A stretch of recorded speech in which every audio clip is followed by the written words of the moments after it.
Welcome to Åre, Sweden, where the imagination of the world's most creative rail skier has become reality. This is Red Bull Unrailistic. We know that ride for the vision. Stand front lines on a mission. Try to tell them it was written in the stars. They didn't want to listen.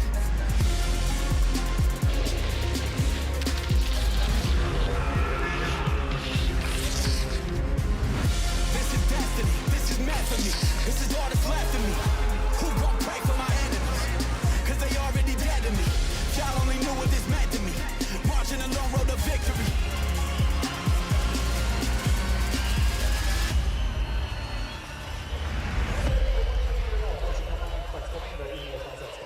Welcome to Åre, Sweden, where we've got a stunning Scandinavian sunset, and I'm very pleased to say that I'm joined by bona fide free skiing royalty. He's an X Games gold medalist and a style king, TJ Schiller. Thanks for the epic introduction, Ed. I'm so stoked to be in Åre. I love this place so much. So many great memories. This is Jesper Tjäder's background, and he's built something extraordinary for us. Okay, how would you explain Red Bull Unrealistic to the uninitiated? It's a celebration of imagination and creativity. To be totally frank with you, this course is terrifying. It's massive. And I mean, in terms of the riders that we've got here, you say it's terrifying. These aren't mid-range riders. We've got some of the world's best. They are the best. He's gone through a massive list in the entire world. He had to go through a lot of people. He chose the top talent, the top brass, men and women. They're here, and he knows that they have the expectations to hit it hard. Okay, who are the big names to look out for? We got to talk about Andreas Hadveit, 37 years old, came off of 10 years retired last year, came in and won the whole event.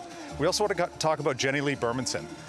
Yesterday, best trick, only person in the entire field of men and women to do the entire 120 feet of the flat down rail. It is mind-blowing what's capable. Okay, there are so many good riders here, and we'll get to them in due course, but we're going to start by getting inside the mind of the man who created this event. My name is Jesper Tjäder, and I'm from Sweden. We're in Åre by the Unrealistic course. I mean, I'm just living a few hundred meters from here, so it's crazy to have this contest in pretty much my backyard. I never thought I would be in this situation. First plan with Unrealistic was to make rails that I've always wanted to try. As a lot of people know, Unrealistic kind of stems from YouTube projects, right? Yeah. Some features in your head and whatnot. So I had all of these ideas, I had the book, and then I just showed it to Red Bull, like, these are some of the rails I would like to try.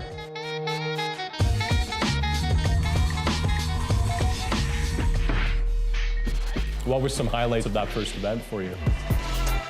Yeah, for sure it's Andreas' run. Like, doing a full run in that course is amazing.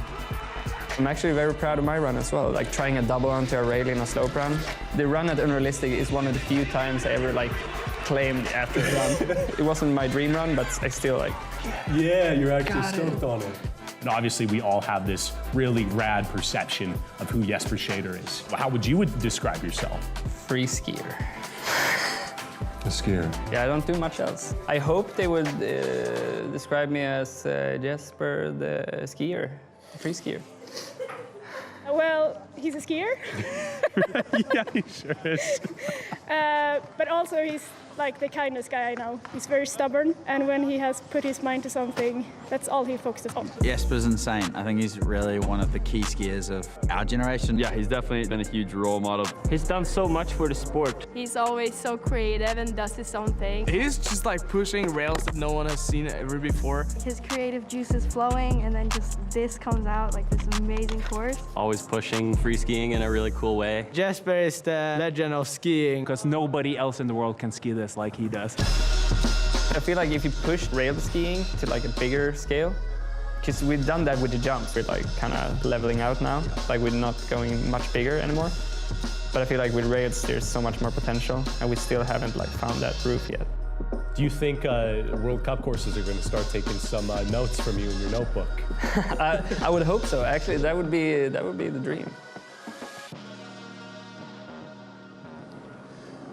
Okay, we've heard from all of Jesper's peers there, but put it in context for us. Where does he sit in the wider world of free skiing? I honestly think Jesper embodies the true passion of what free skiing should be. It's ultimate freestyle, showing your expression of what style is. He's always had a massive focus on the rail side of skiing. And, you know, he keeps a diary. It's not full of feelings. It's full of psycho rails. And Red Bull's given him this dream chance to build the dream course that we have here today. Okay, well, we've talked a lot about this course and all of the features here, but let's take a closer look at it now with our preview. Make no mistake, the course is the star of the show here at Red Bull Unrealistic. And it kicks off with the roller coaster rail. After that, it's the dice rail, named because the 5 rails are in the same formation as the number 5 on a dice. The skiers will then find themselves approaching the banana split. Love that gap. Next, it's time to throw some moves on the dance floor. Always thinking of other people's needs, Jesper's put a bar on the left-hand side. Next up, it's the super technical quad kink rail, which feeds you in to the flat down bar. The down section alone is 36 meters or 120 feet, making it to the end a true triumph. Then it's into this almost offensively massive rainbow rail, which takes you into the bottom of the course where there's a cluster of rails. The shootout rail, keep an eye out for the trampoline on the tabletop there. And then finally, this wild incarnation of Jesper's imagination, the wave.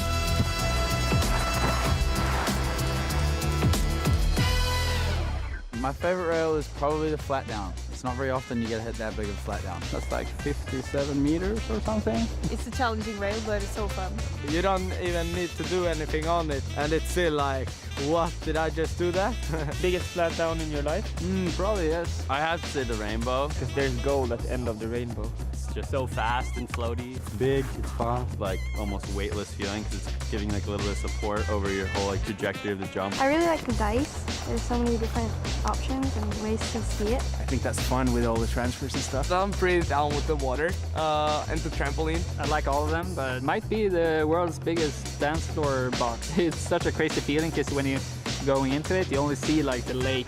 It's just going straight out to nothing. It is a huge course. You called it terrifying earlier, but you got to spend a bit of time on it, didn't you? I was able to ride with the men and the women on their last day of training. They'd warmed up. They were starting to get really comfortable with all the features. I can't believe some of the stuff they're doing. I gotta say though, my 2 favorite ones, the flat down, like they said on here, it's the longest rail ever seen in a slopestyle course, 120 feet to the end of it. And then you have this beautiful rainbow rail right behind us. You're able to hit it at all different options. As a hip jump straight on, you can hit it as a wall ride from the side. There's so much variety.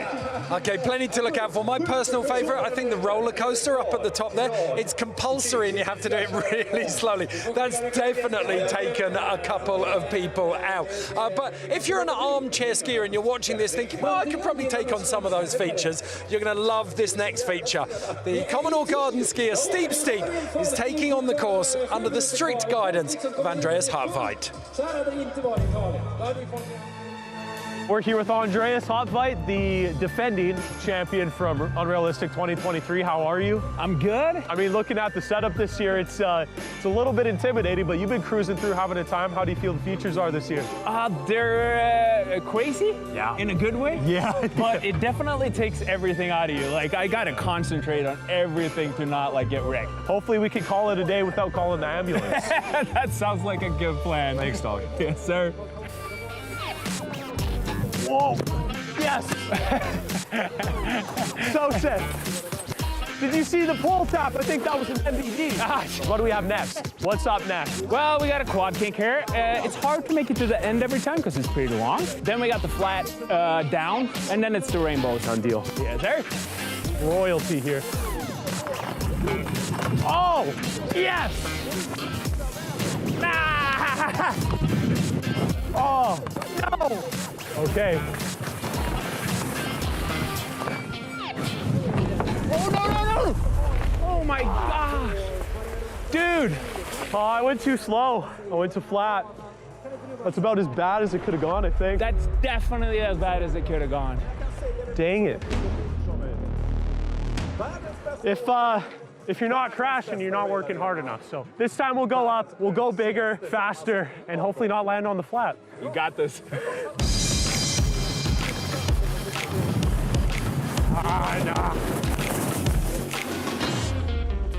Didn't have the speed. I didn't feel like I had the speed for it, man. Maybe we just leave it as is, you know? Like that's what these events are for. You just leave the features for the pros and the pros alone.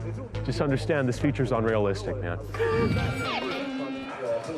Absolute yard sale with that GoPro. Have you hit the rainbow? No, I don't think he could pay me enough. That is a brilliant illustration of why this course is for pros only. Right, now we can get stuck into best trick. This went down last night. Full session, points up for grabs, and all of the riders threw down, TJ. Lisa Zimmerman stepping it up, cutting this rail in kind of two different parts, being super creative. Second place, Johanna Kili. Dude, Norwegian royalty, back two, and then coming up here right after, front two on this rail. She had to pin in so much speed to get this thing to the end. But it was a clear lead for Jenny Lee Bermanson. Oh my gosh, what we're gonna see right here, the 120-foot down part of this flat down rail, cleaning it to the end. She's on it for a lifetime. Absolutely, and then crossing over to the men's side, Nico Porteous in fifth. Bringing in a little bit of that half-pipe inspiration and pumping the transition. Alley-oop 180, switch 3 out, completely different. My boy Dre all day, front swap transfer, 4 out of the S-rail, using both sides of that rail.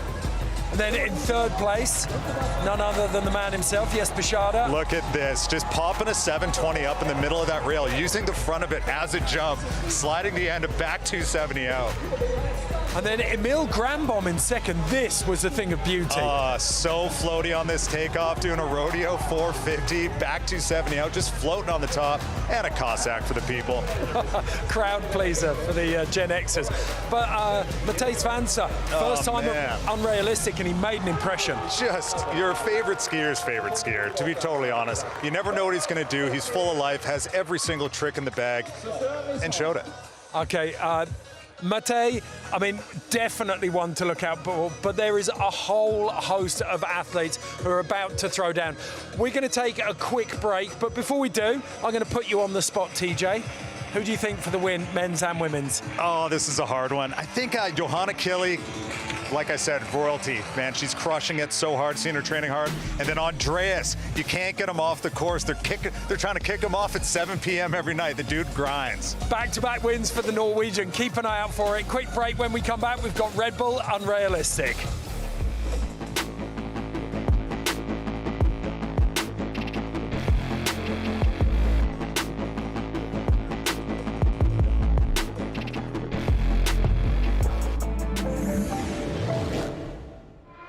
Prepare your bike. Visualize the track. Keep your blood pumping.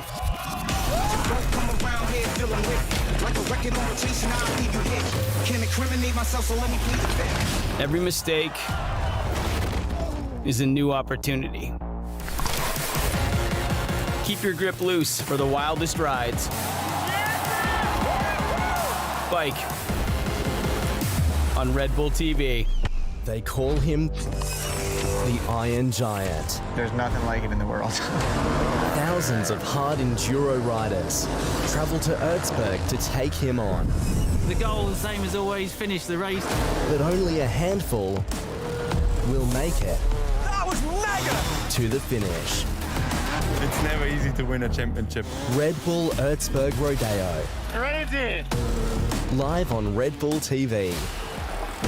On these roads, in this weather, they should really take it slow. Drivers are advised to check road conditions. No room for error. No restraint. All in. Relentless rally action on the world's toughest stages. FIA World Rally Championship 2024. Watch now on Red Bull TV. Red Bull Hardline is coming home. Sickest event in mountain biking. Oh my goodness me! After a memorable premiere in Australia, the downhill biking elite reunite in Wales for the world's toughest downhill race. Oh, what? Go hard or go home. Red Bull Hardline, live on Red Bull TV.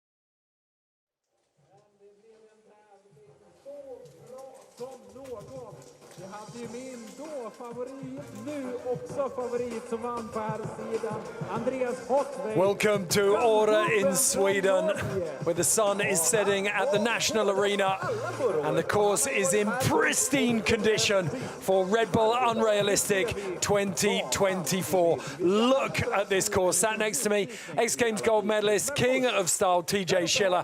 The athletes are sat ready. The nerves are running high. Hey Ed, let's go.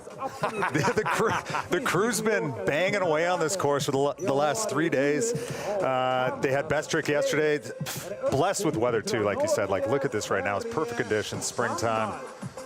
This is nice, man. You dream of this. And this course is gigantic. It's difficult to get your head around just how creative, technically difficult, and demanding these rails are. Well, you know what? They're mandatory too. Okay, 14 men, 5 women, 2 runs, best score will count. It's out of 100 points, but there's 6 to 7 features in each run, but only the top 4 will get counted. So each of those 4 features will be worth 25 points. And that means that the riders, they're not going to get stigmatized for falling. The emphasis is on progression here. Yeah, exactly. So really, it's 4 main features of what counts. You get 25 points for your best 4 features. And I love that. You can revert in the run. You can even take a little bail, a little crash, a little wobble, and it's not going to kill your score. They want to see your best 4 tricks. Okay, there's the judges tasked with that impossible decision of separating the riders tonight. You got Dane Kirk, the sole New Zealander in there, Adam Frissell, the head judge, and then a crew of Sweden's finest. Okay, so this is the start gate kicking us off tonight. First to the women, going to take their first runs, then we'll see the men's first runs. Isabella Vade Jensen, we saw her take a big slam earlier on.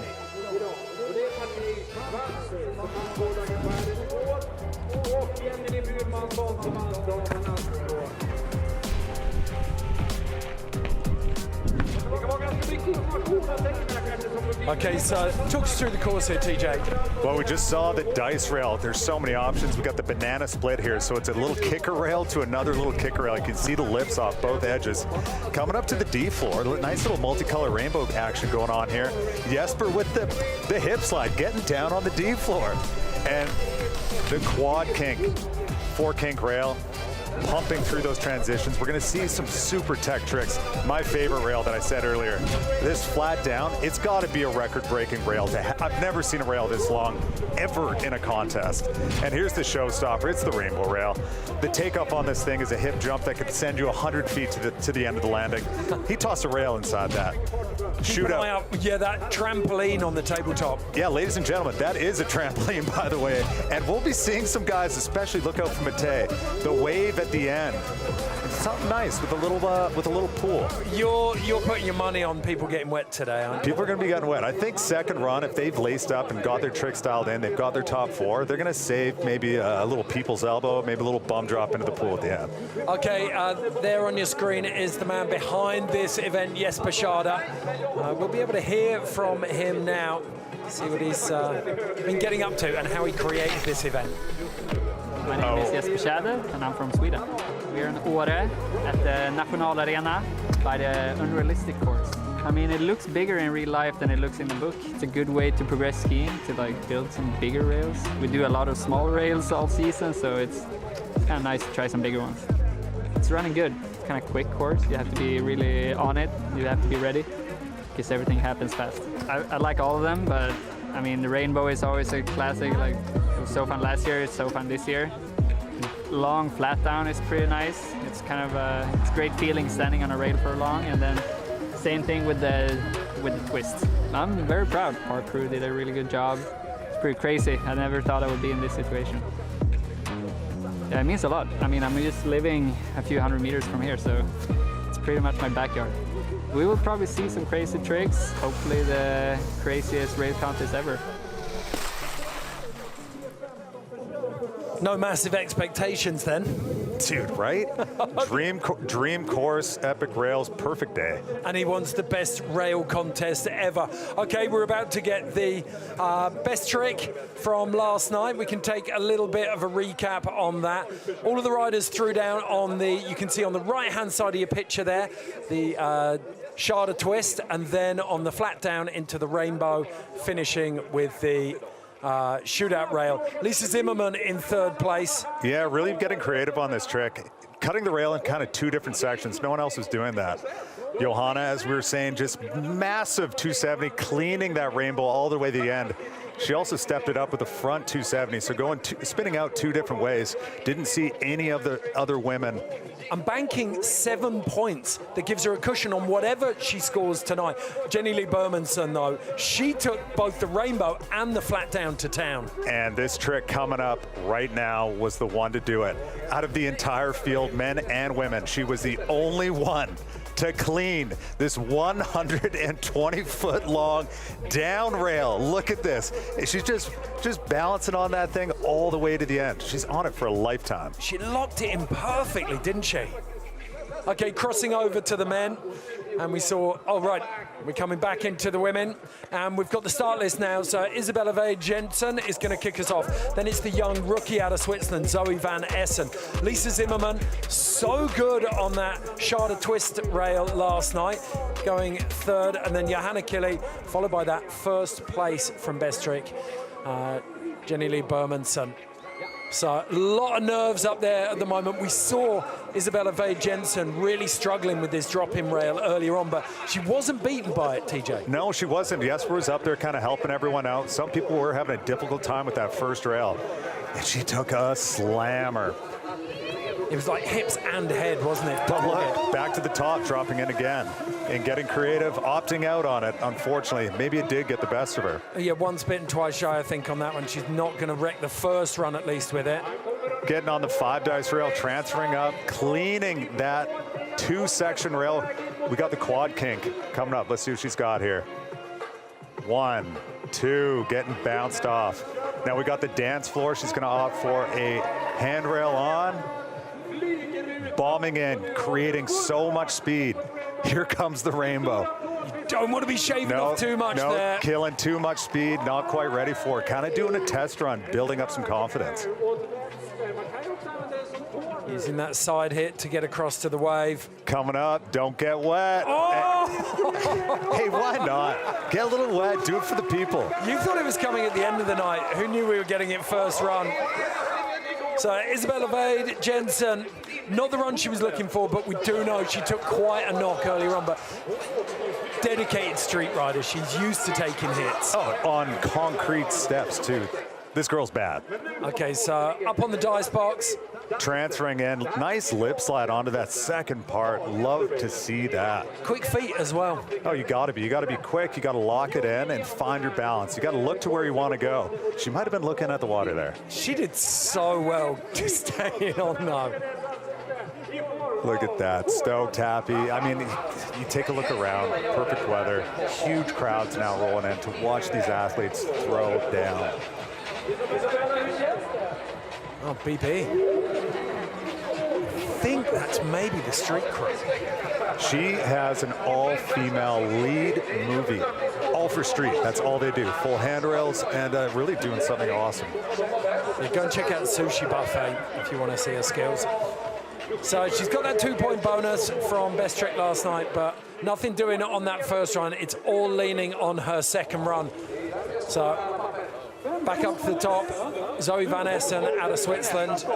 You can see on the top trumps ratings there, pretty level across the flow, rail, jib and execution. Youngest woman in the field too.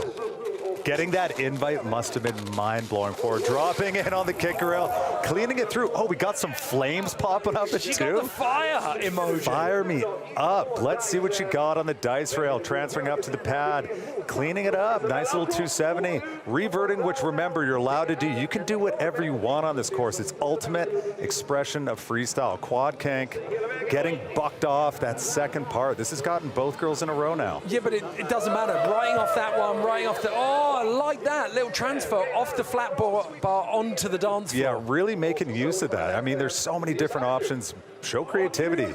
Get that speed. Let's see it. Mute grab for JP O'Clair. Shout it out to the crowd. I do want to see her hit that rail, though. Okay, coming across.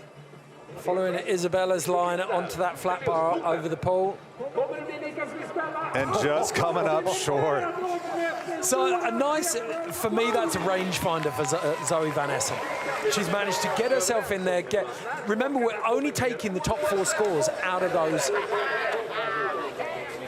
different features, so it'll be interesting to see. We know that we've got the dance floor is definitely going to score pretty highly for her. That was huge for her. She was able to slide the rail, come off early intentionally to slide out on that D floor and spin out another trick. That's what the judges want to see. They're also going to love this. Let's keep an eye on the flames that pop up after two. That is epic. That's some James Bond kind of stuff going on. And look at this, popping off early, switch butter 360 off the dance floor. That's awesome. She's really using that the exact way Jesper intended it to be used. So I don't think we're going to see a score off the rainbow. No, there's going to be 3 features that are probably going to stand out for her. Probably going to give her, the mute grab on the roller coaster. Roller coaster up top, into the dice, dance floor potentially. It's either the flat bar on the wave, the quad kink definitely not. No, that dance floor will be the standout trick for her for sure. Let's see what she got. Okay, 52 total, so 49 for the run, and she's got 3 bonus points from last night. Great starter for Zoe Van Essen, and that'll settle her. Let's not forget, at 16 years of age, she's gonna need to get nice and comfortable. Next in, Lisa Zimmermann out of Germany. Boxed really, really clever on the Schade twist yesterday. Dude, she's a bit of a dog. She's been around for a while. I mean, first woman to do a lot of huge double tricks, but also dirty on the rails. Just going for a little body slide. Why not? And to her credit, she had gastro for 2 of the 3 training days. Yeah, let's just call it, she pretty much missed training. Getting that left 270 on, nice to forward, lacing it the whole way, coming into the quad kink here. Can she get through this section here? The last 2 women having a hard time. Front swap, oh, she's got that. That's gonna go next run. Dance floor flat bar, front swap back. Oh, let's go. Right to the end of the rail. Going hard, real intent on this run. Oh, looks like she's just trying to get enough speed here. Is she gonna hit the tramp? No, she wants to get all the speed for the last feature here. And cleaning it to the end, not getting wet. Okay, so much work done up top and then lost her way down at the bottom. Yeah, I'm wondering what's going on. Like I said, this course is terrifying. That rainbow rail is so big. You got to come in with exponential speed to be able to get to the top of that thing, let alone to the end of it. Love this. Highlight for me, I think. Dude, I saw Jesper doing that. You're going to be probably seeing him doing his run. This was a highlight of a run. Big 270 on, pressing it out on the noses a little bit, has room to clean it up. This here, look at that. Swapping it up, getting it around, good 270 out. She's got the most tech tricks so far. It'd be interesting to see what scores for Lisa. I'm loving that bike helmet style as well. She looks fast. Totally. I reckon she's going to smash up the rainbow with that thing later. It's got to go. The rainbow has to go. Yeah, it's the centerpiece. You said it. It's the crowd pleaser. It's what it's give the people what they want. And what she's been watching. She knows that ahead of her, Johanna Kili she's really messing with the rainbows. Johanna greased that twice last night, so we're gonna see it. Okay, moves into first place. She's got that 5-point bonus from best trick added to that 59 point score. So a 64 for Lisa Zimmermann. 2 women left to drop, Johanna Kili and first place from best trick last night, Jenny Lee Bermanson. Right now though, Johanna Kili out of Norway. You can see, look, the execution. Cleanliness next to godliness. Let's see if she can live up to the hype on this. Joni, probably one of the most probably the most decorated athlete we have here. Just retired from the World Cup circuit last year, and she's back for another one, baby. Let's go. Really nice little shifty off the end of the roller coaster. Look at her, she skis so strong. 270 in, can she get the P? Keeps it to switch, so clean. Saw her getting that P2 in practice. I hope to see that next run. Switch into the quad, get through, lock it in. It's right there. Furthest we've seen anyone get through it. It is. Onto the D floor, front four, front six. Oh, that's heartbreaking. She was so close to that. Will she have enough speed? Yes, she will. You bet yourself, man. We finally got it, doing it for the people. Oh, nice little blunt grab out of the kicker. The finale, back to clean. Let's go. Boom. The interesting part of that is there's so many super tech parts there of those features, but I don't know if she had 4 completely clean rails. No, not clean enough. That quad kink really needs to be clean to the end. If she can get that, get the rainbow again, I would like to see her pop it back to her, some sort of trick. Let's go back to the dice rail. And the dice scores highest for her, I think. Oh, for sure, and it's all got to do with that 270 she does right here. Watch, locks it in, looks uphill, keeps it to switch. So much composure, so much style. Yeah.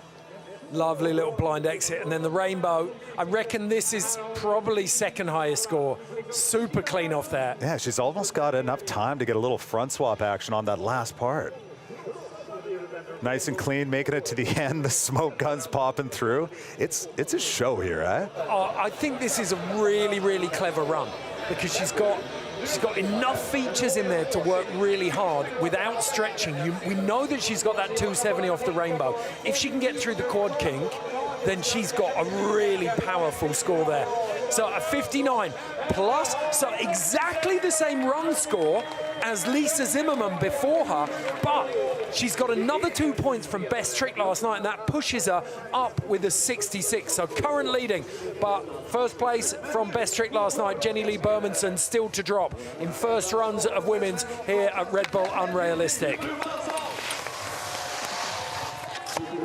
Oh, gearing up. I mean, look at this thing, dude. You're pulling a G coming in right about here. And so many people get bucked off it. She held it through nice and strong the whole way through. Coming up into the dice rail, up rail first. Coming to forward. Okay, a little front 2 out, so smooth. She's got so much swagger. So very smooth up top, but less technical possibly than Johanna, but oh, do you know what though? Little tail tap on the last part. Going for the handrail. No way! Oh, she's so close, getting more than 3/4 down that thing. Full T into the rainbow. Dude. Beautiful. Great. I can't wait to see what we get. Oh! And just getting kicked off the kick of that huge rail. And not doing the shootout is not that much of an issue, but the fact that it stole the wave off her could be. Exactly, it threw away one feature for her, which she kind of needed. And what's going to be fascinating here is whether the judges give you props for making it 3/4 of the way down flat, or whether they decide that you've got to make it all the way to the end and they don't dish out the points there. I mean, honestly, sliding 3/4 of that rail would be like the longest rail I've ever slid in my entire life. If she slid 100 feet. Yeah, but if she hadn't done it all last night, that's the cruel part of this. Are the judges going to judge her against herself last night? They're gonna have to. You have to make it to the end of the feature, right? Look at this right here. Yeah, little tail tap on the end. So clean on this rail. Look at the footwork, the edge control. Going for that front swap on the end. She's got it all. She's got what it takes to definitely take this victory home. With the footwork she showed, part-time skier, full-time tap dancer. That was beautiful toe control. Okay, judges taking a while on this one.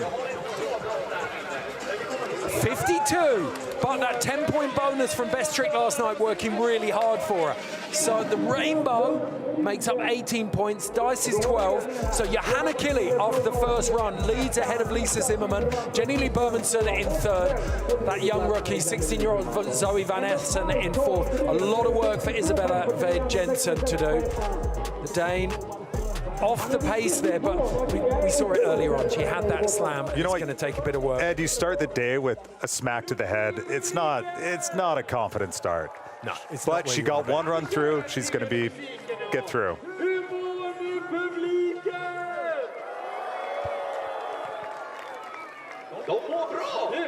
Okay, so first the women's run's done, and we've had our first taste of the course.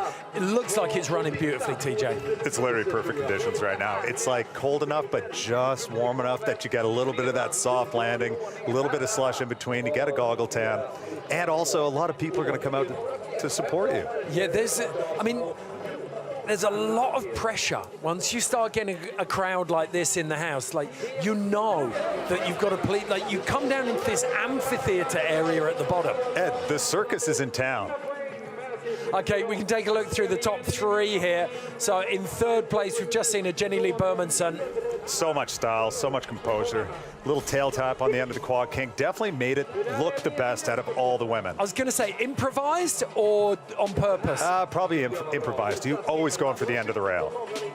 Okay, Lisa Zimmerman in second. Oh, that was awesome. Like, so much technicality. Johanna, probably one of the more stronger looking skiers out here. She's so stacked over her skis. She's a contest skier through and through. Yeah, she knows what it's like to be in the bib. Skiing chin first as well, like, knows where she's going, knows what she wants to do. Okay, we can throw it down to the bottom now, where third man on our team, Steve is there with our current leader, Johanna Kille. All right, we're with the current leader, Johanna Kille. How are you? How are you feeling? I'm feeling great. I'm so happy to be out here, and I'm stoked to see everyone coming to watch us, and perfect weather. Can't complain at all. Yeah, and you were one of the very few people to actually make it across that whole rainbow rail. What was that like? Could you see across the Atlantic Ocean? Yeah, I could see in my hometown Donbass from here. No, that was an amazing run one. Do you have any plans to spice it up for run two? Yeah, clean it up and then maybe do some more technical tricks. Let's see. Well, I'd love to see it. We'll see you out there. Thank you, Steve. I love that. There's something in the water in Donbass. Churned out Marcus Cleveland as well. No, the Norwegians are hard. They're heavy, dude. There's something heavy in the water. For all of them.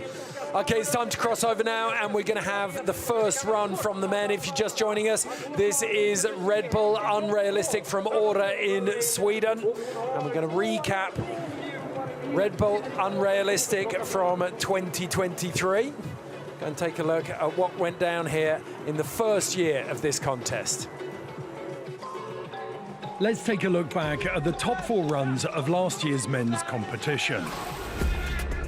The mastermind behind Red Bull Unrailistic and the creator of these incredible rail features, Jesper Tjäder, almost landed the competition's most technical trick. He was aiming to land a double flip on the flat down box, but he was slightly off on both landings. Despite not landing the trick, he was still super stoked to have attempted it and to finish fourth overall. Evan McEachran placed third and Colby Stevenson second after they both landed huge runs. But the highlight of last year's event was the comeback of a lifetime from the Norwegian legend Andreas Hattveit. Hattveit retired from the sport almost 10 years ago, competing for the last time in 2014. But he couldn't resist making an appearance when he got the invitation from Jesper. From the very beginning, Hattveit was probably the most excited and stoked rider in the whole field. He started his run with a 50-50 to 360 out. Then it was a switch-up 360 on the double rainbow, followed by a joker on the C-rail and a disaster Lincoln to front 450 out on the flat down box. He then went huge on the rainbow rail with an incredibly technical back 630 shifty and finished off with a front switch up to transfer to K-Fed 450. What a run. Welcome back to Åre in Sweden. We have Red Bull Unrailistic here at the National Arena, a collection of the most creative and challenging rails straight from the mind of Jesper Tjäder, and we're about to get stuck into the men's first runs.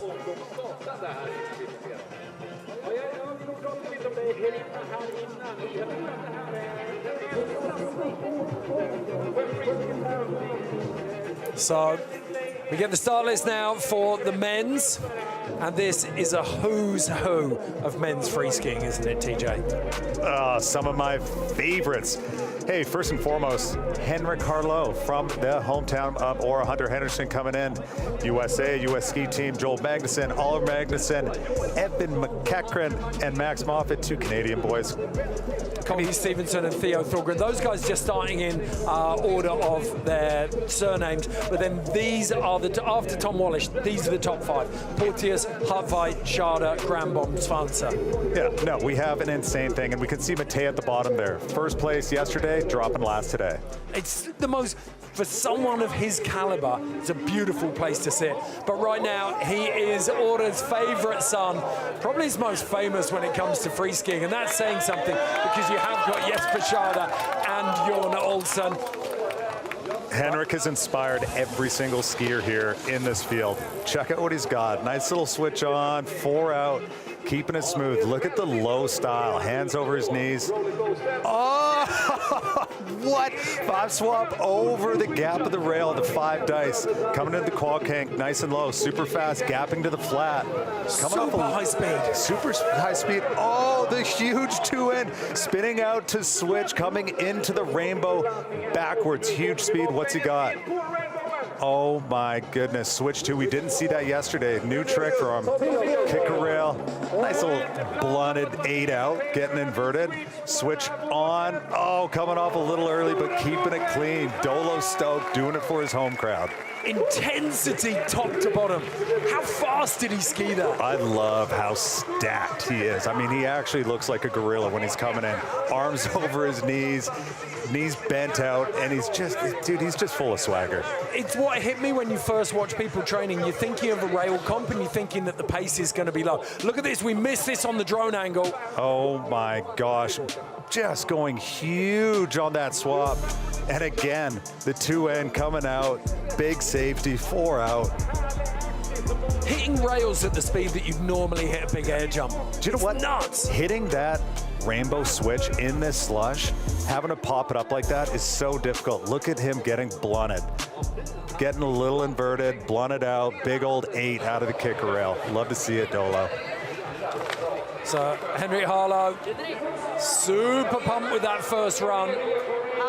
Waiting to see, I mean, the dice rail, do you think one of the top scorers there? Yeah, do you know what? He might have I don't know if he cleaned enough of the rail that he gapped to. He almost overshot the entire thing. He's going to get a decent score, but he can definitely clean it up. The shootout, I mean, was money. 8 blunt, capped the grab, stomped it perfect. I think he's going to get a pretty solid score for that. The rainbow maybe came off a little early, but definitely if he cleans that up, hitting it switch alone is such a feat.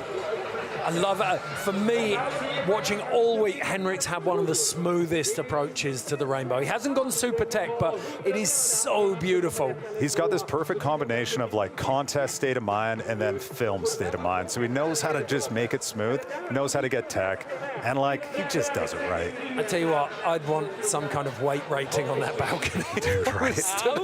That's a good view. Such a good view. Incredible look. Oh, I love to see this. First male skier in, and the judges' processes are overheating. The smoke's starting to pour out that judges' booth. Oh, man. You know when they start taking their time? Woo-wee. Okay, so plenty to talk about there. I think the one thing that we did look at, the dance floor, where he had, was it 8-10 out? It was 2 and 6 out, and he absolutely laced out. Okay, so Henrik, everyone from 14th up to 6th got 1 point. So Henrik's only carrying 1 point from best trick, adds that into a 56, and we've added into a 55, and we got a 56. So Hunter Henderson, this boy has got some skills, TJ. Yeah, he's another heavy contest kid. This guy knows how to get in the bib, go top to bottom of a run. He's going to treat this like a classic slopestyle course and put on a show. They nearly cooked him there. Dude, seriously, I wonder if they're kind of singeing their gear, but a nice little body slide back 3.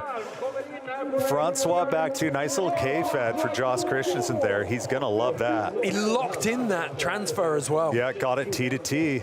Coming into the quad kink, are we going to see a front swap? No, but a clean rail. Making these rails is just huge. Back swap, continuing out, landing switch. Revert coming into the rainbow. We saw him do a hand drag 3. Will we see it again? Thank you very much to 5. Oh, and holding on through. Get through, dude. No way. Little sloppy, has room to clean it up there. Oh, that was a great run. And he's got scores to throw away there. Exactly. Like, he's not looking at the 4 mates. No. He's looking at 7 features. Ed, you're right. He's got room. He can throw away a few. As long as he's got 4 features locked in, he's going to get a big score. You made a brilliant comment about him as well. When we were watching training earlier in the week, you said he's not skiing. He's at work here. Yeah, he's here to work. He's at a contest. He's a winner. Oh, this is great. Watch him lock this in, continuing the shoulders, looking for his landing, coming around just absolutely perfect. It's pristine, isn't it? Yeah, watch his vision. His eyes are always looking to where he wants to go, stomping his landing so hard. This was my favorite, though. Hand dragging, laying it out, getting so corked, and landing so far down this landing. He's got to have his landing gear on ready, and then he's got to get his head ready, looking at the next feature. It looks like he's being controlled by AI. His facial expression never changes. No, he's focused. Dude, super clean run. Has anyone tested him? Like, he could be the T1000. He indeed could be. Actually not human. I wonder, I can almost guarantee that the rainbow rail is going to be the most impressive score he's going to get. So he's only got that 1 point from the best trick. Add to that 60, it's a 61. That feels a little bit stingy from the judges for me, but what do I know? I mean, they're looking for perfection for sure. They want to see, obviously, creativity, but you got to get to every rail to the end. You got to make it clean. And there was a couple bobbles. He's got room to improve.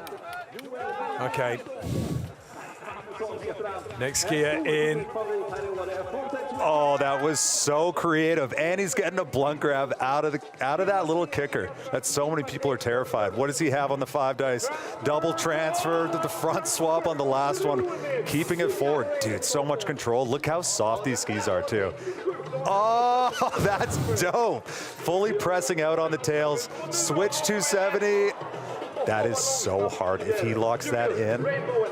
He skis like he's on his way to a panic room, doesn't it? It's just chaos.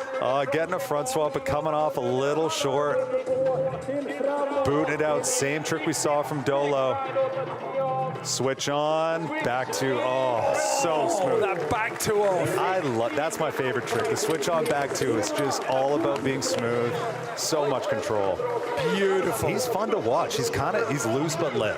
Yeah, he looks like loose but lit. He looks like, I was going to say he looks like a night in Berlin. Oh my gosh, I love that description. Okay, Joe Magnuson at a bonus. 25-year-old looking very, very tidy there. Little switch butter 2N, popping it out with the 180 and blunt it too. Getting a grab in, getting some spinning in. First skier to hit all 3 rails coming through this dice as well. Hey, respect, that's right. He's really using the feature that the way Jesper intended. Yeah, a lot of guys are having a hard time trying to land high on that rail to really slide it the whole way through. We're kind of just seeing it getting tapped out. I want to see them grease the whole thing. It's going to be interesting, isn't it, to see how much of us. I think it's got one of the biggest score differentials. 52 for the run, add to that 1 point best trick bonus. So 53 for Joel Magnuson, taps him into 3rd place. But remember, we've only had 3 skiers down. So some big names still to go. Next up, Oliver Magnuson. Another local boy. Yeah, 8.2. It's out of Östersund, which if you ever visit Åre, is the town that you fly into. All right, dropping in first rail. Misty 4 out. Our first flip we got out of the rail. Coming in forward to the dice. Is he going to do the transfer? Oh my gosh. But same as the last few guys. They're going too big on it and just kissing the end of the rail. Oh, cleaning out the quad kink. Love to see it. A simple trick, but perfect. What? Oh my goodness. Trying to lock in that 450 gap. What's he got on the rainbow? Big back swap, but clearing it again. Trying to get the speed is such a difficult part. Grand finale, over the water, front four, for the people. Toss a little bit of snow on the kids.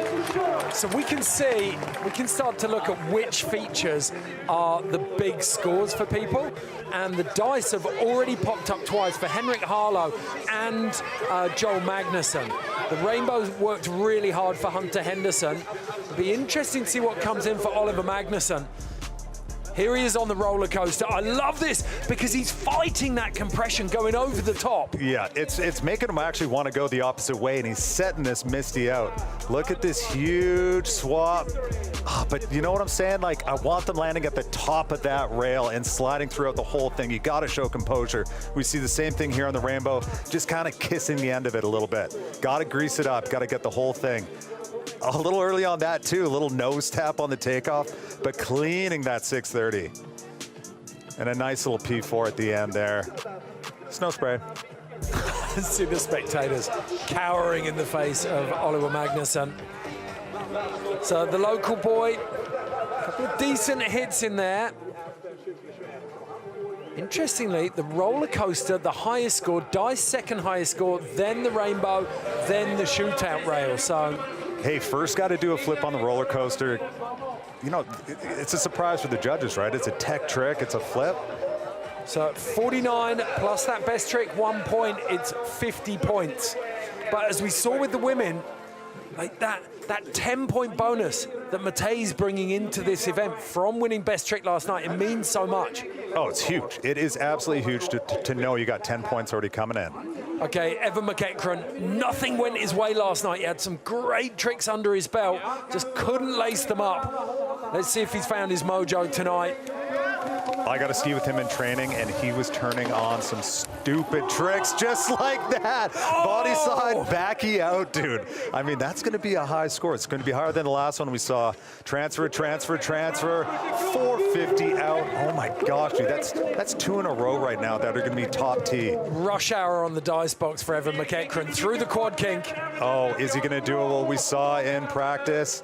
Full slide, is he going to get to the end? He does! 120 feet, baby, clean as all. Okay, huge run, I'm calling it already.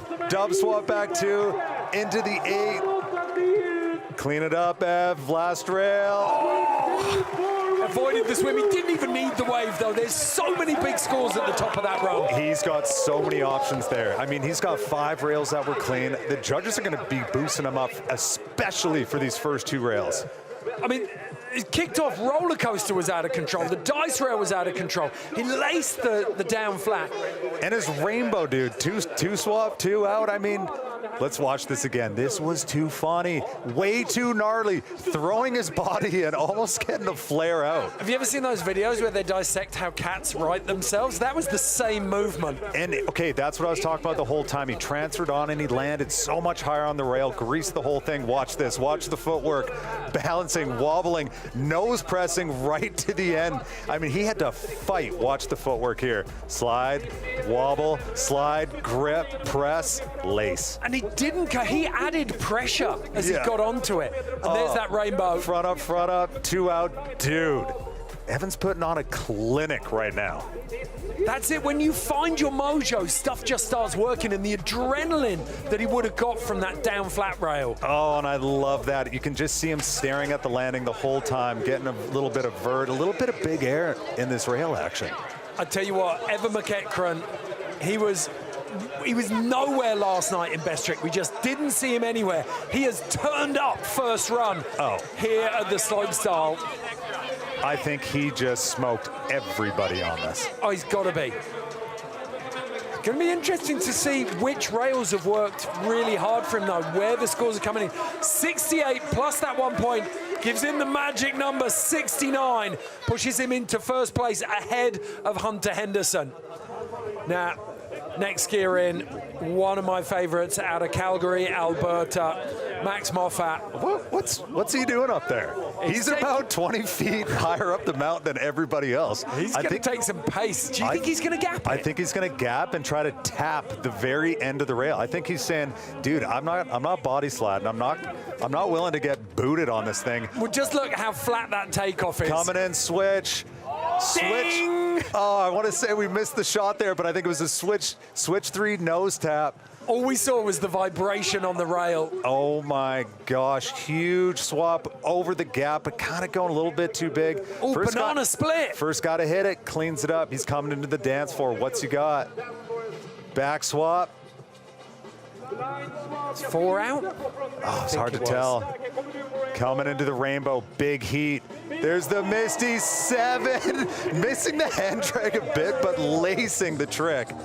Just a bit too heavy on the throttle. He'd overshot it. He couldn't get the contact. Oh, that was awesome, man. I can't believe that he did that. He's going to have to take off a little bit of speed because the judges really want to see him initiate that hand drag, pull that all the way through, and then finish out the trick he did. He did it. He just missed that hand drag a little bit. Either that or he just squeezes a bit out of the lip, goes through the lip, but then you're going so fast, the danger is overshooting and then the he might overshoot, but oh, here we go. We got that replay here. Is he got the nose tap? He does. Switch 5, little nose tap. Dude, that was greasy, and he's totally hitting it a different way, kind of unintended. Oh, you can see him reaching behind himself there. And look at him spotting, just being like, oh, dude, I'm going so big here, but cleans up that landing, holding on, coming in. Oh, kind of like this switch rodeo out kind of feel, staring at the landing the whole time. His vision, I love it so much. It's a body position, isn't it? He's got such solid style. Oh, and then that front up 4 out, just so nice. What a great way to finish the run. Okay, so we can take a look back through the scores. We can see now where people are getting their top scores. 3 out of the 5 skiers we've had so far have had their highest scores from the dice rail. That is a big, big hitter. Well, the dice has the most options on it. There are 5 actual rails on it. So you have 2 rails on the side, 1 in the middle, 2 on the bottom. So you can swap it out from side to side, gap the whole thing. It's endless. Okay, 69 the score to beat from Evan McEachran. He was the last skier we saw. Hunter Henderson, so consistent top to bottom. No massive tricks, but he greased the whole run, and that I think that worked really well for him. Henrik Harlow, you can never write him off, currently in 3rd. So Max, 6th skier to drop. We've got 14 men in the field, 5 women. When you got to play this smart too, like the first run, usually what you want to do is you just want to get to the bottom, right? You want to have a clean run, top to bottom, dial in some tricks, and then that second run, you put it all on the line. Well, that's, okay, here we go, 46 for Max. Just a couple of small, like, execution issues in there. Not normally his style, but we'll see how he goes. He's definitely got the makings of a big run, if he can lay that down second. Okay, back up to the top again. Colby Stevenson, first man to go through the Tjäder twist rail last night in best trick. Unfortunately, he couldn't make it stick. He didn't end up in the top 5, but such an exciting skier. And look at this, he's taking a note from Max's book, starting up top. I think we're gonna see another, 3 nose tap on that. Trying to get creative here. What's he got? Big speed, huge. Okay, all right. Big gap, locking it in too. Colby came straight off the plane from Alaska, so he's still got a bit of that speed in him. Oh, dude, from heli skiing, crazy spine lines to rails. Oh, the 270 in, coming off early intentionally, landing on the dance floor, spinning out, switch, little revert. What's he got on the rainbow? Backs, man, he killed the speed there, didn't lock in that back swap. Oh, and we see another 8 blunt, just like Henrik did on his first run. So sick. Oh, it's so nice to see. I feel like that kicker rail just makes it so much fun for these guys to be able to get in the air, do some of their big air tricks. Weird, right, interestingly, shootout could be his highest score. It might be, because unfortunately he was just coming off early on a lot of these features. He's got to get his speed dialed in. But like I said, the first run, get it through, they're going to know what's coming up on the last run. Here we're looking at the replay, lacing that 3 nose tap. Max Moffat scored an 11 out of 25 on that. For a switch 5 tap, so I don't know if we're going to see it huge. Look, he landed low, but full lock in. Great back 2 out of it as well. So much composure. 2 in, coming off on the dance floor. Little layback tail press, continuing it out. That was sick. That was unreal. I think that will be one of his highest scores, and then here too. What I love about this is that we're seeing such eclectic runs. There is nothing formulaic about like we've seen one double up, I think, on that blunt 810 out of the wave at the bottom. Everything else is completely unique. Every single athlete here is doing something different, and I think that's what Jesper had to do when he was coming in. Bring in different people that showcase different flavor. Okay, so we've seen some big guns, we've seen some of the biggest names in the game, but we've got a kid on the come up dropping in next. You know this kid would have lost his mind. So score coming in for Colby, 51. Room for improvement. Yeah. Yeah, speed issues, that's all it is. He's just got to lock in his speed, and he's got this round. That's the classic teenage boys school report, isn't it? Could do better. Theo Thoren, 17 years old, out of Salon in Sweden. This kid has been frothing so hard all week. He's looked like a human tray full of beers. Just absolutely loving being here. And we watched that video of him doing a quad backy, didn't we? What the heck was that? No way. Nose pressing out, like almost setting a 7, but holding it back to switch. Getting the transfer, 2 in. Yeah. Super busy up there. And something different. We haven't seen anyone except for Johanna set that 270 in on that transfer pad. Yeah, cleaning the quad kink, just getting speed. He's coming in for the big dog here. What's he got? 2 in, 4 out. A little bit early off the flat bar. Yeah, we haven't seen him fully clean the rail. Switch into the rainbow. Switch. Oh my gosh. Let's just not hit the rail and send a switch 5. Switch double 9. Okay, he wants to hit some jumps here. Oh. Beautiful work for Theo Thoren.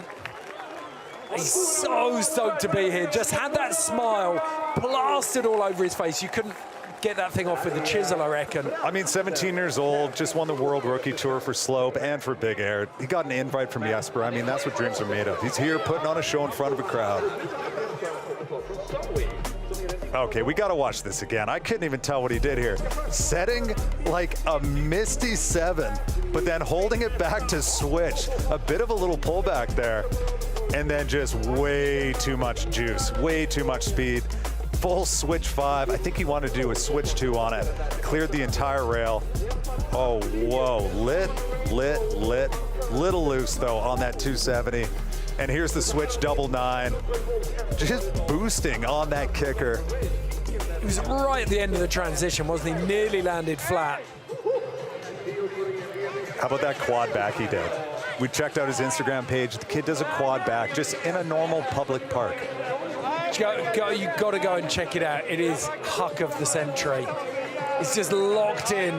He's a bit of a froth monster.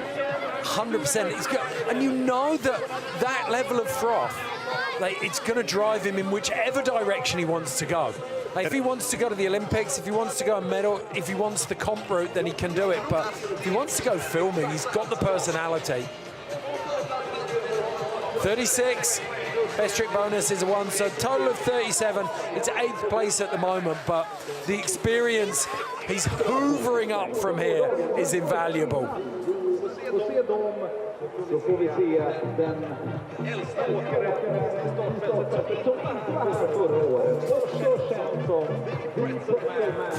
So the National Arena absolutely rammed down here. It is a beautiful spectacle. The crowd frothing over the action they've seen so far here in Order. And we can throw down to Steve Siebert, who's with Evan McEachran.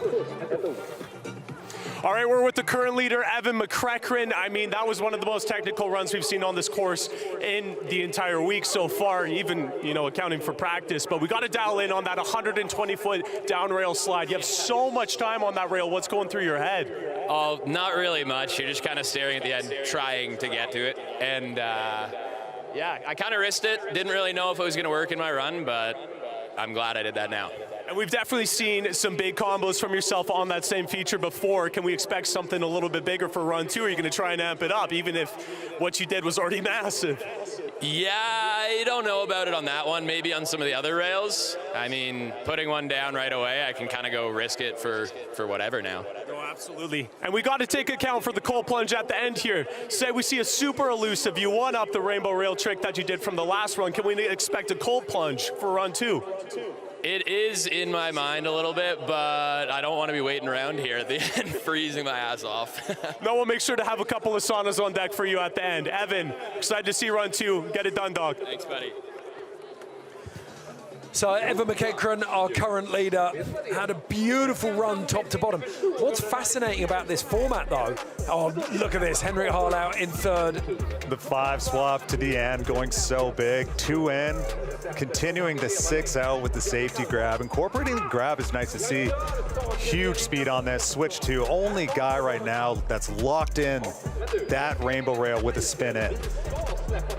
He's got some of the highest scores, hasn't he, when you look through them.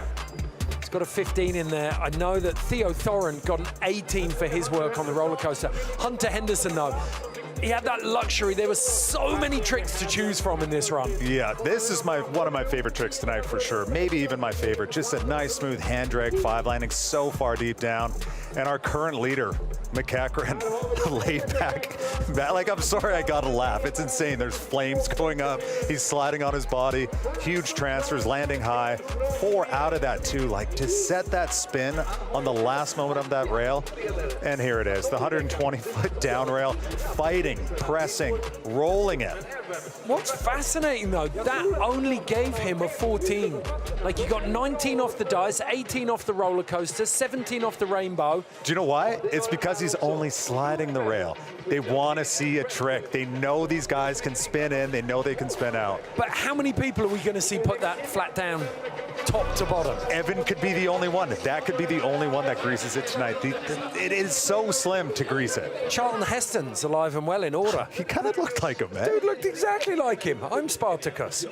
Okay, the crowd absolutely loving this one. Sat tight.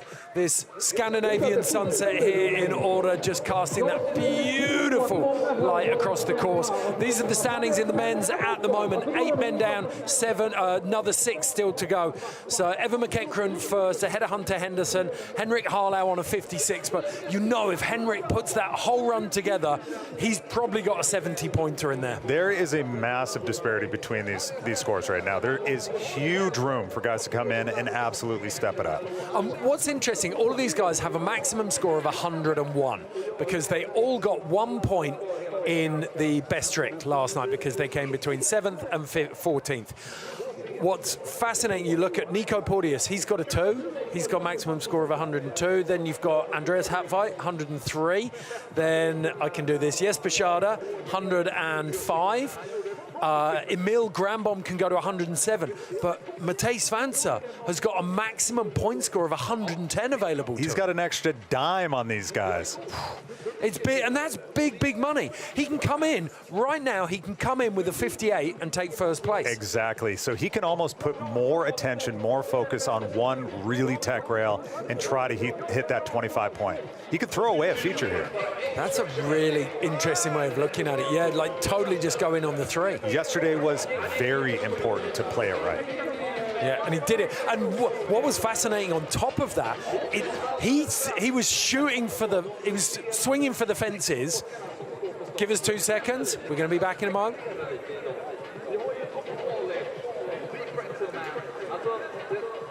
So the bar on the dance floor is packed. Plenty of spectators watching the action go down up close and personal.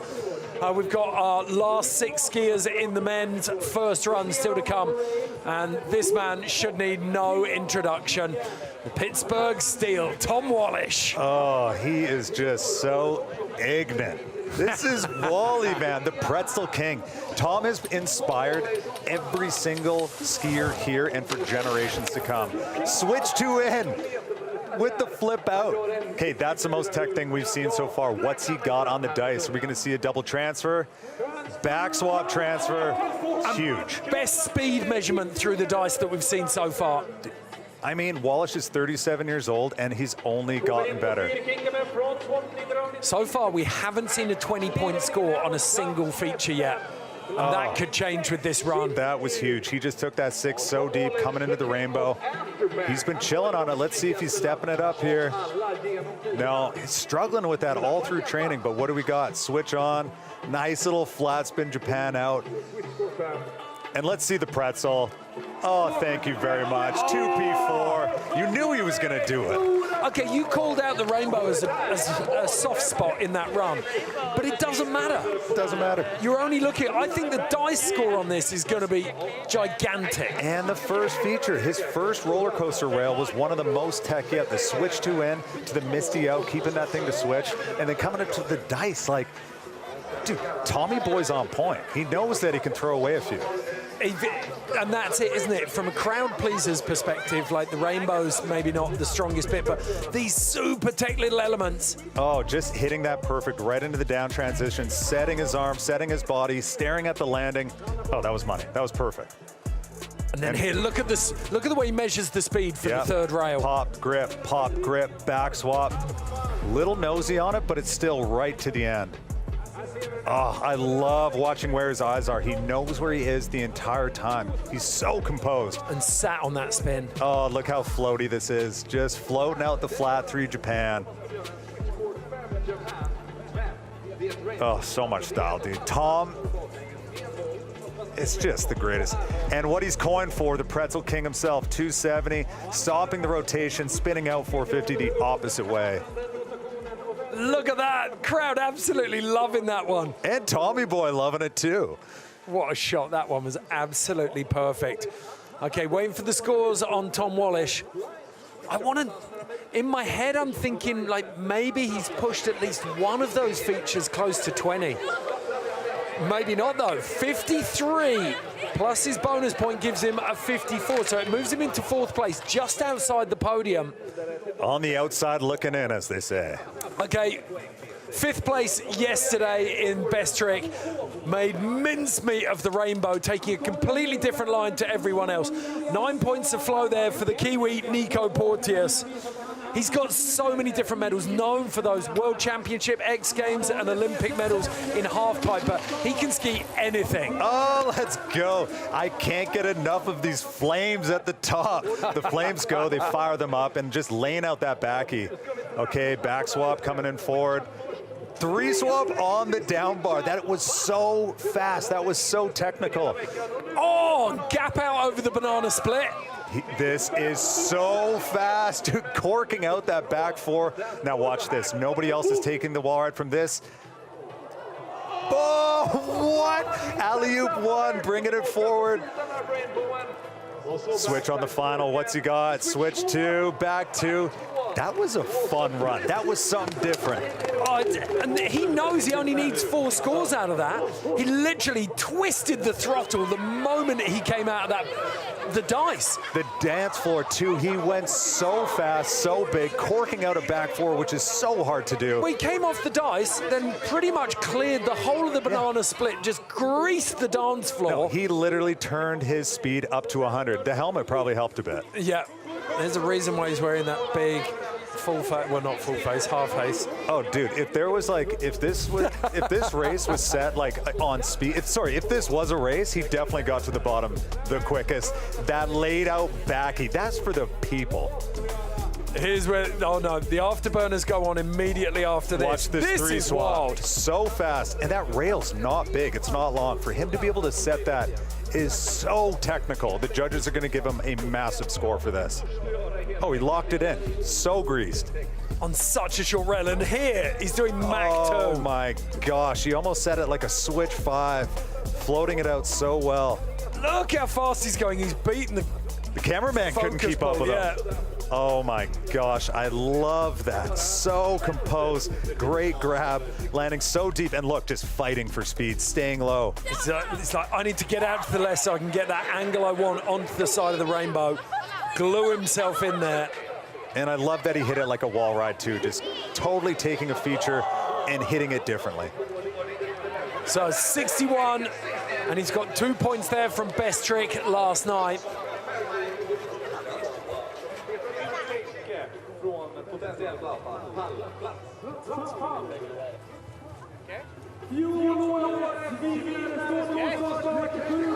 Okay, next in, it is the 2023 Red Bull Unrealistic champion, Andreas Hartveit. Oh, I know, I was watching him in practice. He meant to do a layback hand drag on that. He kind of missed it, but what's he got? Front swap, swap, back two. That's Andreas's rail. That's his favorite rail. He's got one designed at his local park that he built. Whoa, coming in on the side here, little nose gap. Oppo, what was that? What's he doing? Just the proper wally up. Oh, that was wild. Nobody's gonna hit it like that. The 5-0, continuing 5. So much creativity. He's hit every single one of these features so differently. What? Oh! Full nose grab, just not enough speed. Huge spin out. Come on, Dre, what do you got for us at the end here? Front swap, B4, thank you, dog. Oh, yeah. You can see it, yeah, the body language, 50-50. Yeah. I'm not super stoked on it. No, and do you know what might have thrown him off was kind of buggering up that first rail a little bit, missing his hand drag. That can throw the mind off a little bit, because you're like, oh, okay, first one's out, now I need to recollect myself and finish out this run. Yeah, but if anyone's got the experience in a bib and out of it, then it's Andreas. It's for sure him, and he's got a lot of the line. Being last year's winner, he wants to go for that back-to-back. Genuinely, though, the thing that worried me most about Andreas this week, watching him, is him just getting exhausted. Totally. He did. He skied every day till 7 p.m. That front swap in, back to 2 transfers, super tech, and then look at this, little nose tap, transfer over, slide on the up rail of that mini jib. And we said it earlier on, like there isn't not one run that looks even remotely like another. Oh, there it is, a 270 nose grab, but just coming off a little bit. If he puts that all the way through, that's going to be a big score. Did you see him there just fully laughing? Like the dude is so stoked to be here. He's working it. He's doing it himself, so he'll get it back, hopefully. We survived. What's that embarrassing? Okay. Father of 4, one of the most naturally stoked men in the world. What do you think of that, eh? What's up, dog? Not much. Yeah, I love that Dre's got his kids here too. His kid was actually sessioning the Jesper twist, the double SRL with him. Like, it's got to be a pretty special moment to be able to show that, to be able to share with your family and your up and coming son. We're gonna probably see him on the circuit soon enough. Tell you what, Jesper's good vibes have permeated into the atmosphere here, because this weather was not in the forecast. It was supposed to be some low cloud, bit chilly. To have this kind of sun, beautiful snow, like the temperature's just right. There's still a little bit of slush around. Nothing's frozen up though. No, Ed, it's honestly perfect conditions. It's a little bit of slush, a whole lot of sun, and massive crowds. When you're coming down this run and you can hear the people screaming at you, you want to send it hard. Okay, big score there for Andreas Hartveit. 59 plus those best trick bonus points, 3, gives him a 62, pushes him ahead of Hunter Henderson and just behind Nico Porteous. Back up at the top though, it's this man's turn, the brain behind this event, Jesper Tjäder. Jesper opening it up with just a beauty flare. Firing up, coming in switch, first person to hit the 5-die switch on, front transfer, 4 out, landing in the middle. Big speed coming into the dance floor. What are we gonna see? Huge speed, asking people to move out of the way. Body slide back 3. What are we gonna, oh my gosh, no way, biggest we have seen yet on the rainbow. What has he got final on the wave? What? No way! Contest mate, 100% contest mate. Oh, Backy off the wave. Actually doing it for the people there. That was immense. I think he fell because he knew he had to stop so quickly. It was the look on Max Moffat's face when they went back up to the top and showed you athlete reactions. Yeah, straight up mind blowing. I can guarantee you every single athlete watching that right there just lost their minds. We got to watch that rainbow again, because he did a 720 swap last night. And then I think he did a 720 out. Yeah, definitely did.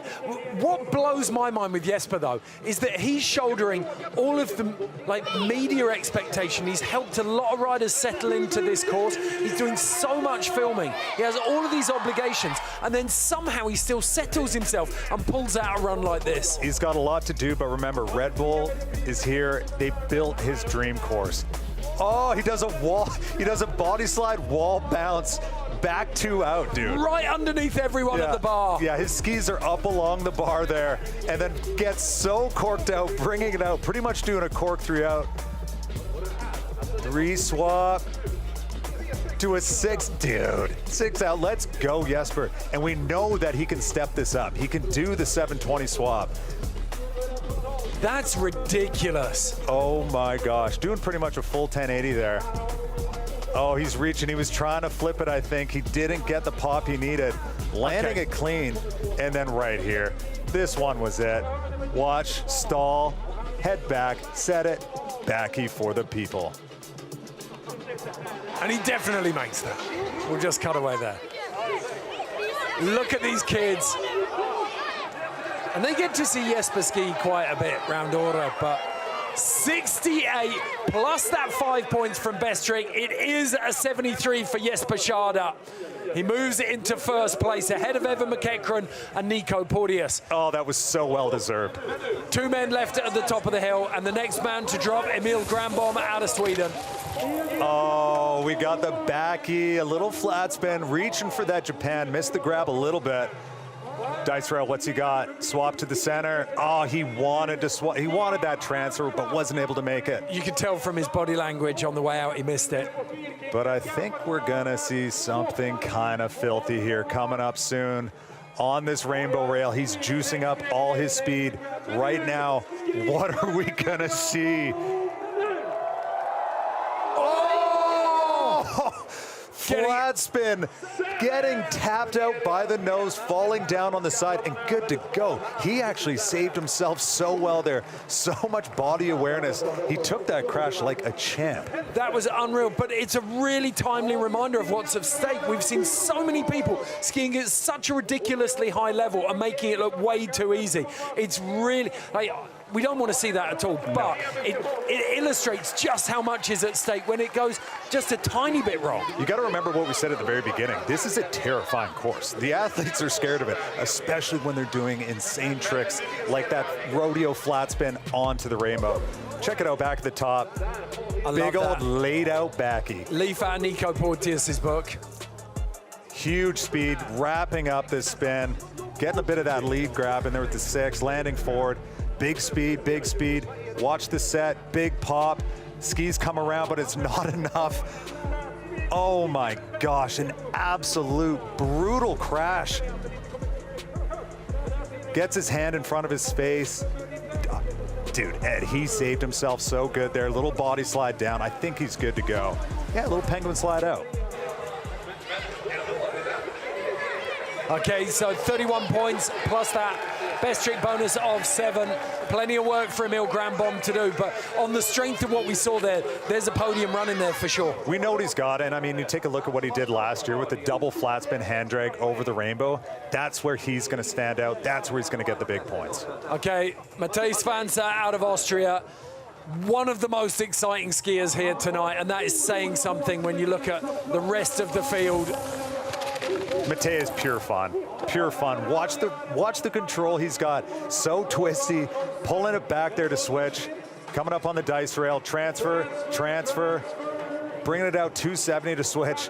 Bobbling around, dude. There's some bumps in this course, but he's holding on tight. Switch, 270, holding the gap down to the second kink, holding it through. Front swap, oh my gosh, huge spin out. What's he got on this rainbow? What are we gonna see, the 5-0? Oh, he couldn't clean it through. Just a big old gap to slide.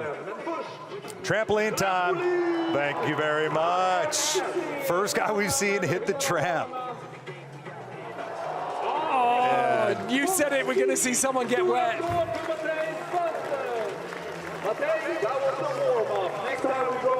He's got to run. He's got to run. If he can get a little bit more speed out of that trampoline to get across the water, I know he's got something dirty for the crowd at the bottom there. So Matej, there's so much pressure now. Second run's building up. You got Evan McEachran, you got Jesper Tjäder, you got Nico Porteous on strong runs, but we know that Matej's got that incredible run. Oh, and I love that he does his iconic pullback on that first rail. The quad kink, the switch 2 gaps, skipping the first kink of the rail with extra speed, I think really helps you get to the end. And check this out, front swap continuing, just letting her spin out. Atta boy. Watch the head control, watch just spinning so hard, staring at the landing. Tramp time, landing sideways and just flipping out. I don't think people understand how hard it is. The volume of the skis, the length of them, it's hard to boost up and get that air time out. Not to mention measuring your speed up a rail to jump off and then onto it. Well, there's a sweet spot on the trampoline to be able to get the height you need to flip out like he did. There are so many variables there that he's trying to control. It almost feels like arrogance to be able to do that, but Matej just cut from a different cloth, no doubt about it.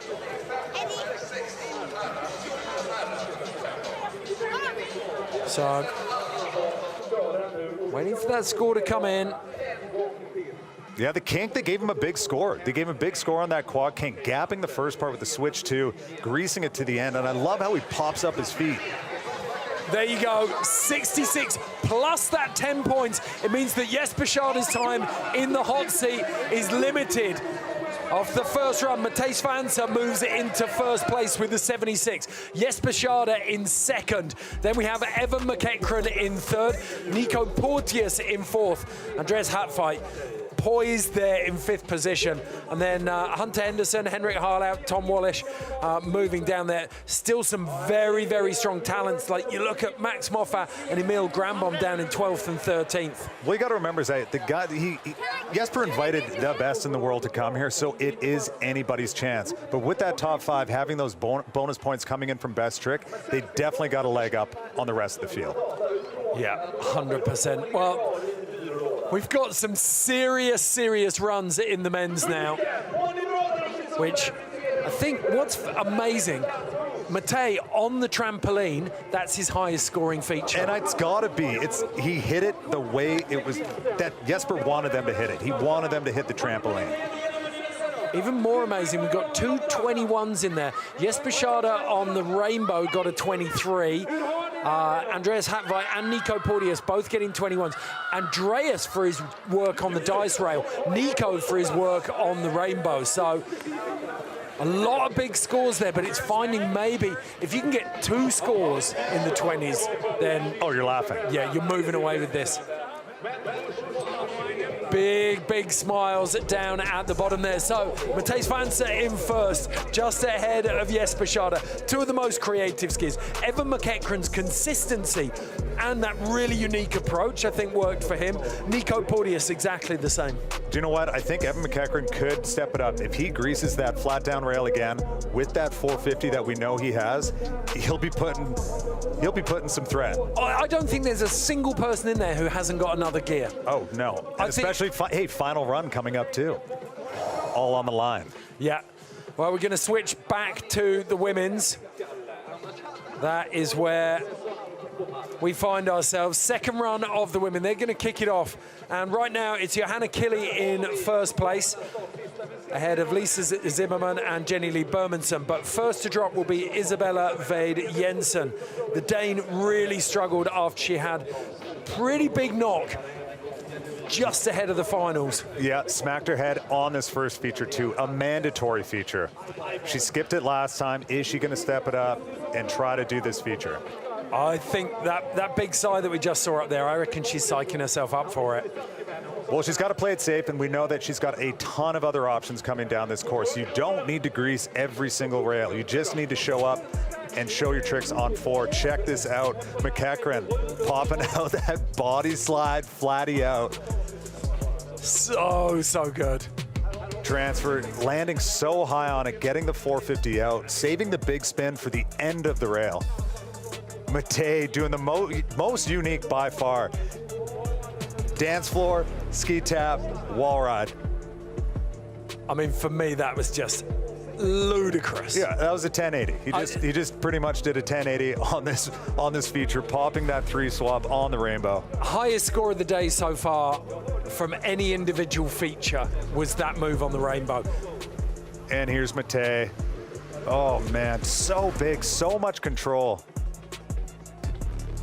I want to see those legs come up, get a little cleaner. You know he's got it. Maybe even toss a grab in there, pump those points up a bit. But here's the trick of the day, using the trampoline and just flipping out. Like, I think Jesper maybe had Matej in mind. Of the men's heat, Matej sponsor, you're coming off the best trick win yesterday, and you're already in first place for the slope comp here. What's the secret? What's the trick? Just hit the pool as often as possible. I hit it this run again, feeling super wet. That's probably my only magic. Are your boots already soaked? Yeah, since the first day. I hit it on the first day too. Is that the key? Because possibly all the other athletes could learn the trick, dump their boots in the pool, and then you might have to give up that first place position. I could lie to everyone that it's super fire to ride with super fire and super core with wet boots, but it is definitely not fun, and I would not recommend to swim in the pool. And you are one of the only individuals hitting the trampoline right now. I imagine we have a trampolinist career in your future, but how can we expect to see some spiced up runs in run 2? Oh, we'll see. Depends how the top goes, and maybe I'll upgrade it, maybe not. You'll find out. Yeah, enjoy, man. Look forward to it. Thank you. Thank you, Matej. Thank you, Steep. What a run. But we've seen like this format works so perfectly. 6 or 7 features in a run, only the top 4 count, each one worth 25 points. And it means, we've said it at the start, but it's beautiful to see a comp incentivizing progression. Oh, big time, especially when you have such technical features that are absolutely mind-blowing. It allows the athletes to just focus a little bit more. Let's go back to women here. Check it out. We got Jenny Lee. She's so clean, so much style. Getting a little tail top at the end of the quad kink here, going for the flat down, which she did last time. And then Lisa Zimmerman in second at the moment. She made a lot of money up top on that dice rail. But Johanna Kili.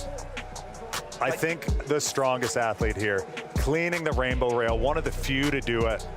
Well, like you said, arguably the most decorated athlete here in terms of competition wins. So 100%. That experience always pays. Yep, when you're back in the bib and you're in the start gate and they say go, something clicks in their minds and they turn it on. They go 100. Okay, so second runs of the women's coming up now, and it's all still to play for. You're going to kick off with Isabella Vade Jensen, the Dane. Had a little bit of a knock earlier on in the day, but there's Zoe Van Essen after her. The 16-year-old has been making waves here this week, really starting to find her feet. I'd really like to see her get a couple of features down. Jenny Lee Bermanson will drop in third, then Lisa Zimmerman. Johanna Kili, though, has the luxury of dropping last.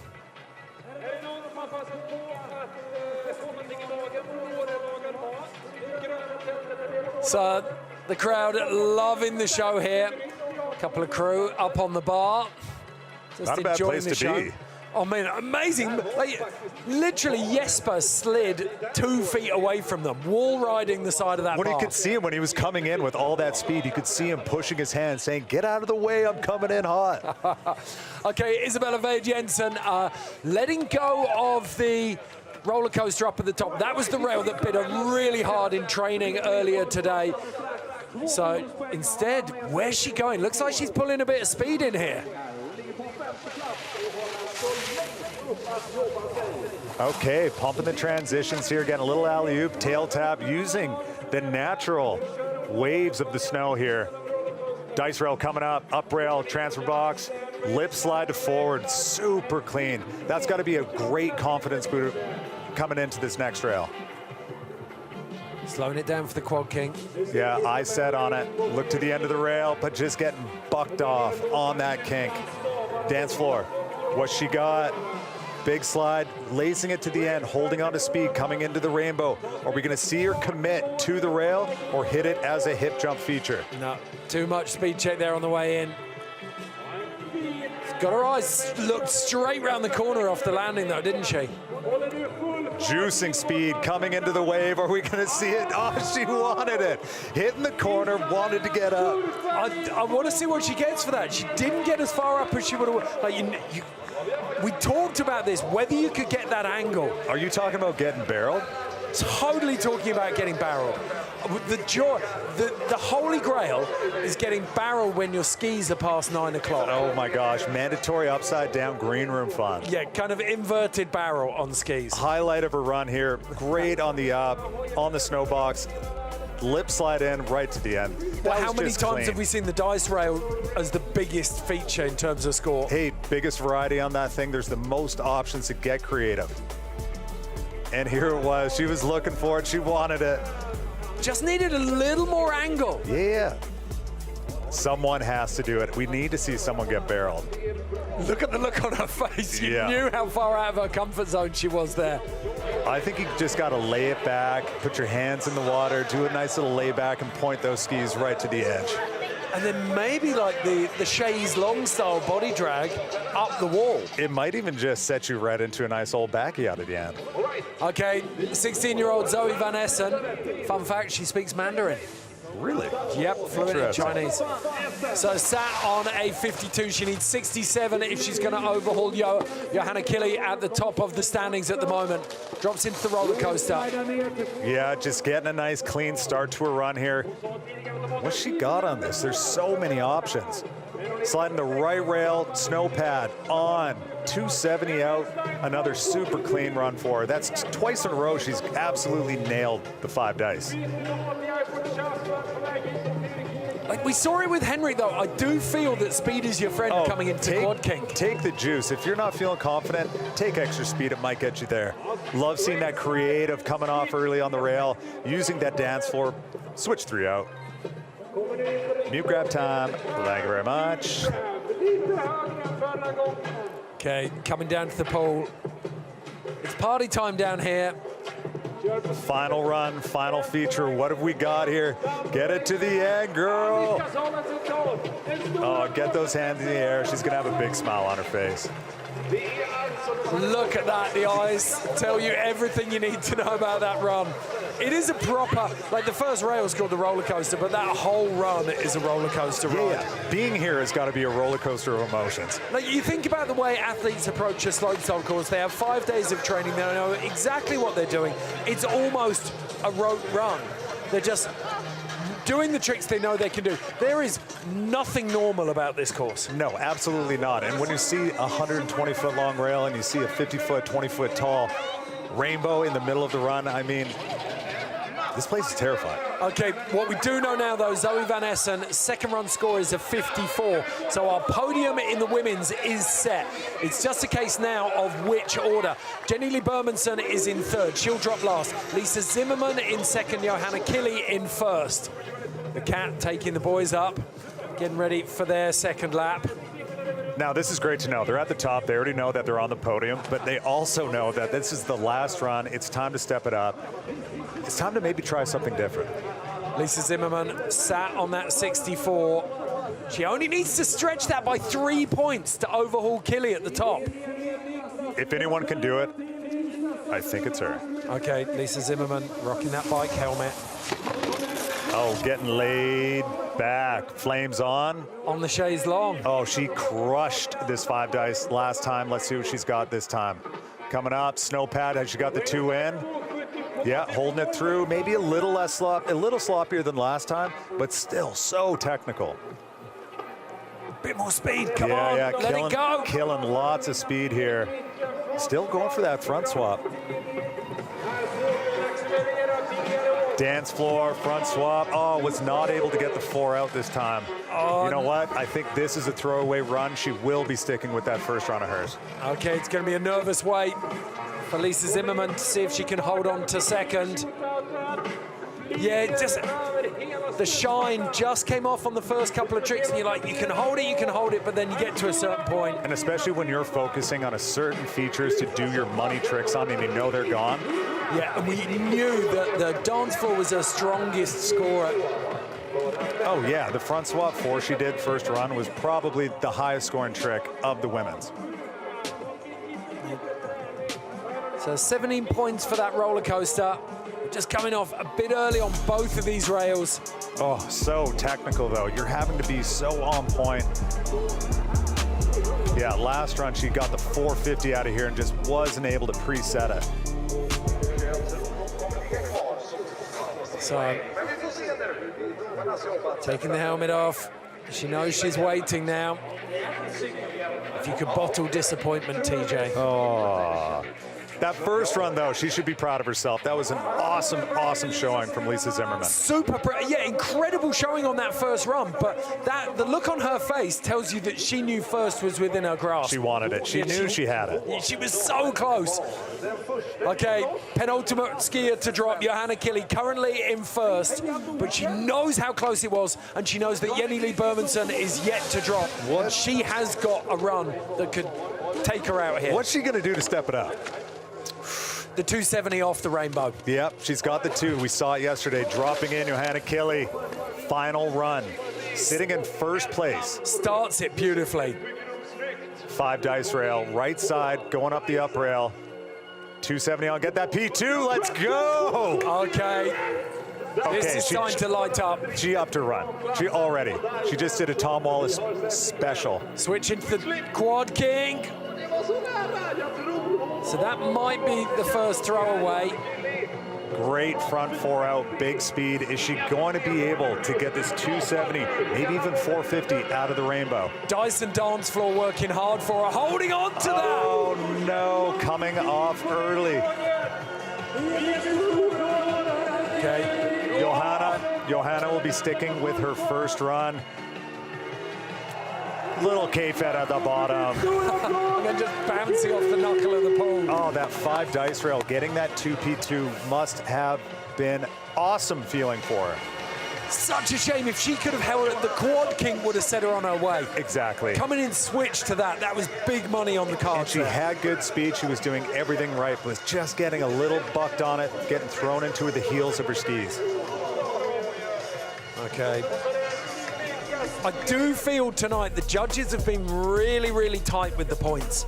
As they should be. They've got to be brutal. I mean, the judges, I said it time and time again, they've got the worst job in skiing.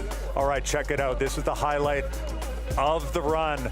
Left 270 in, holding it back and popping it around, opposite spinning 2P2. Solid front 4 out of the dance floor rail. But just maybe killing a little bit too much speed. Love this shot, because you know we get the crowd reaction in the background. That was the worst clap I've ever seen. That was a thumb clap. He missed his hand. He's a thumb clapper. Completely. Okay, Johanna Kili, confirmation there. It will be a 57 for the second run. So the 59 from run 1 will stand. That 7-point best trick bonus, working hard for Johanna. She's in first place at the moment, only 1 skier left to drop. And Jenny Lee Bermanson does have the skill to take her out. So she got a 62 from that first run. Easily another 5 in here. If she takes that rail, if she takes the down flat all the way. The crowd is losing her for her, by the way. This is hometown glory. Sweden, local. Jenny Lee dropping in, coming up the 5 dice rail. And she's playing the tension game, leaving it till the last run. Oh, for sure, as one should. Okay, nice and clean. She's sticking with the original run she's done on the first 2 rails. Where are we going to step it up? Quad King coming in so smooth. Tail tap again. With intent. So the judges know it wasn't off early. Oh! Okay, so the down flat's gone, but there's still work to be done on the hip here. Go, go, go. Locked in. Oh, and gets caught by that spine on the landing. Now we're seeing a little bit of speed issues here the last few runs, coming up short on that rainbow rail and almost landing it as a hip jump. Which should be the opposite, unless it's like just thick slush slowing them down, the bumps, because the snow should be hardening up. Great finish there, but wait, what a first run. What a showing. So Lisa Zimmerman is waiting to see. That's not a first place run. It's whether it's worth another 2 points anywhere. Whether Jenny Lee has managed to squeeze that out, because Lisa Zimmerman in second is just ahead of her, 2 points. Roller coaster was clean up the top there. I don't think it's going to be enough to bump it. Her first run, absolutely cleaner. Oh, look at this. Just so much control. Front 2 out. Real steez. And this is where things got a little wild. Coming off short, hitting the deck a little bit. Snow Snake got her. If she'd have, oh, maybe not. I was going to say if she'd a tiny bit of patience there just to straighten herself and then hop over. Yeah, and just popping a little extra harder, trying to find that transition. Oh, again, you can see the disappointment in her eyes. Run 2's a 43, so she will sit on that 62, which confirms that Jenny Lee Bermanson will take third, Lisa Zimmerman will take second, and it is Johanna Kili with that first run who will take first place.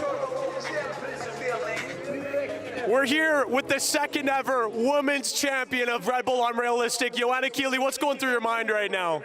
I don't know, I just having a good time here, and I'm so stoked that everyone came out. And I'm so stoked that I did 2 P2. That's been in my mind for this run, so I'm stoked on that. Was that even a thing you did in practice, or did that just come out in full competition here? I did one like 2 days ago, but I'm stoked that I managed to do it today. Oh, it was effortless. And to give the audience and everybody watching some context, she announced a little bit of a retirement, a pullback from competition, only to come back for Red Bull Unrealistic 2024. Do you even have room for another trophy on your shelf? You can ask my mother. I don't think I have, but I'm so stoked to be back in the bib. But I'm feeling really nervous what I'm putting on. But yeah, I really want to come back here. I'm done with World Cup, but just the fun events now. Absolutely unreal skiing. Thank you so much for being here. Congratulations, Johanna Kili. That was a phenomenal first run, TJ. And I love that she retired from contest last year and then just shows up. She's like, you know what? That one sounds fun. Springtime, Aura, Sweden, rail jam with some of my friends. Let's go. And we've talked about it throughout the whole course of the night. It's a terrifying, very intimidating course. And she grabbed that bull by the horns. She really did. And I love that she got the 2P2 on her second run. She wasn't able to clean up the rest of it. But even just to do like these tech tricks on these features, it means a lot to these athletes. Okay, Isabella Vade Jensen in fifth. Keep an eye on Zoe Van Essen, the young Swiss rookie. She's gonna make waves in her career. In third place, it was Jenny Lee Bermanson, Lisa Zimmerman in second. But plenty to celebrate for Johanna Kili tonight. As we make our way back up to the top, it's now the turn of the men's second runs. And who better to open with than Aura's favorite son when it comes to free skiing, Henrik Harlow. This boy, an absolute joy to watch. He's a beast. So many kids here love him. So many kids around the world and even skiers alike. Dropping in switch. What do we got? Nice 4-out safety. Look at the style. Look how low and stacked he gets. 5 swap, cleaning that, landing it. You can see he just gripped the end of that rail. Coming into the quad kink here. Big speed too. Oh, just couldn't hold on all the way through. Throw it away, and time to get this 2-in, 6-out dialed. Big speed, going in switch. We saw the switch 270 last time. What's he got now? Yeah, switch 2 again, but kind of clipping the corner of that landing. Everyone's you called it earlier. Everyone's struggling for speed on the hit of the rainbow. You know what? Speed changes from run to run, and it's something you got to deal with. Oh, that was a great finish at the end. Okay, the internal speedometer. So the question is, we've got to add those up now. Are there 4 big hits in there? Henrik's at the moment sat in 7th place on a 56. He needs a 69 for the podium. He needs 76 for the win. That was dialed, super clean. Maybe not the biggest score, but a locked in one for sure. This will be one of the highest scores. It's a full-on 540 in the air, gapping those rails. Look at the lock. Pressing it out a bit on his noses, but stomping it so hard.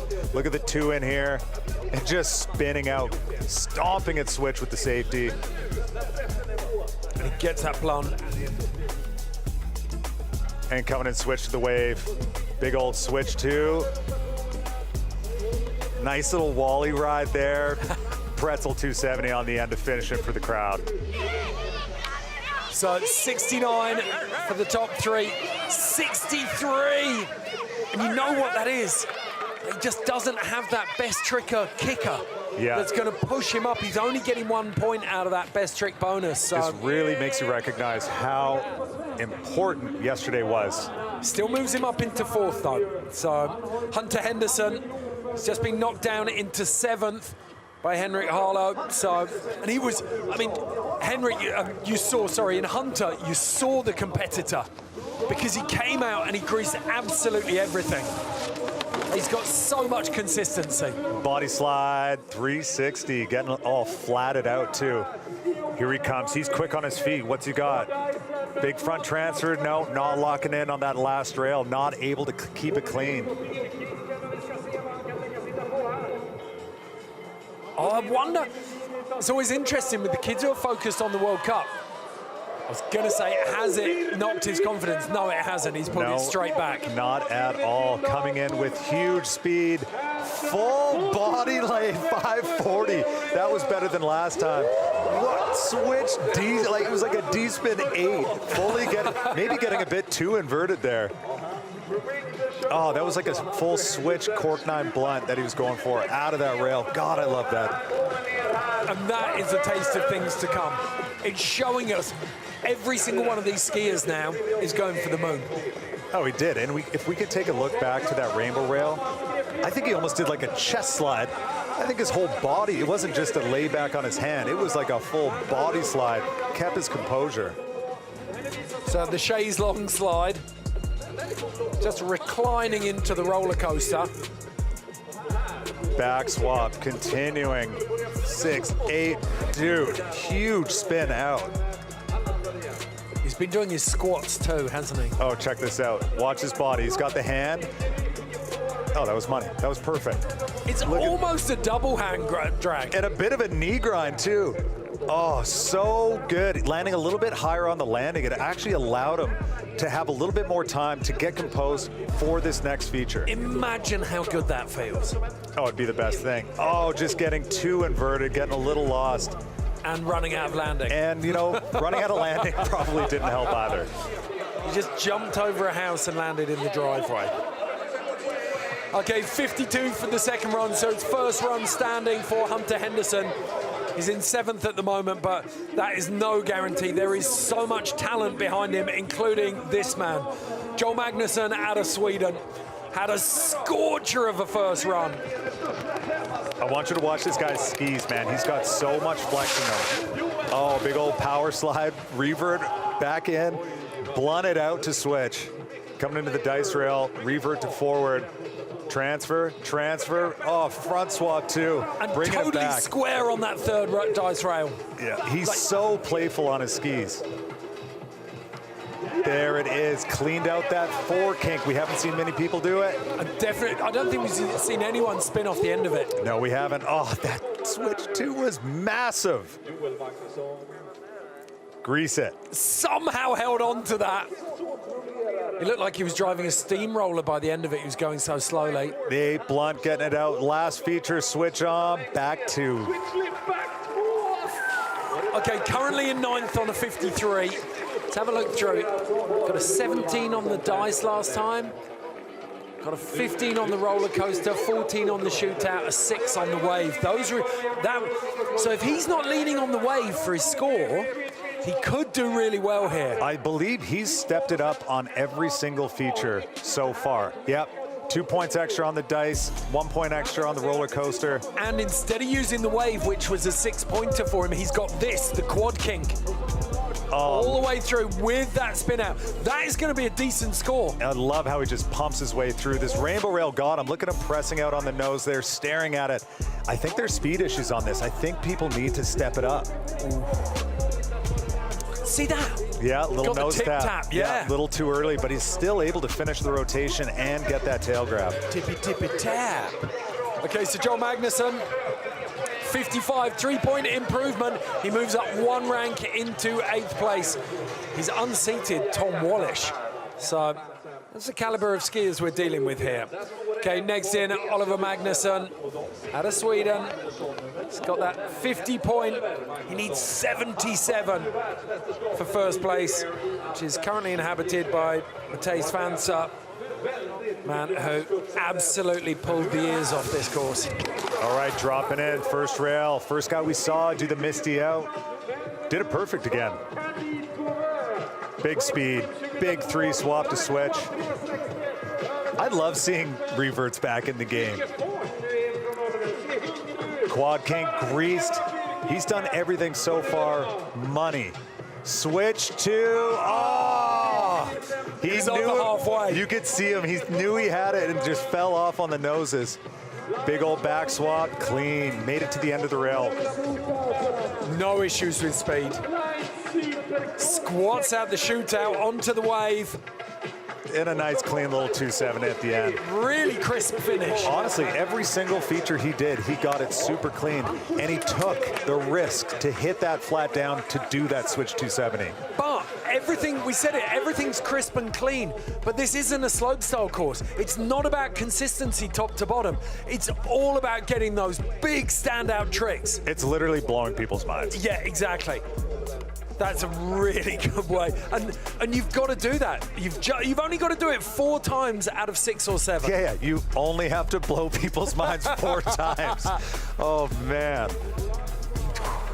Take a breath. This is starting to heat up now.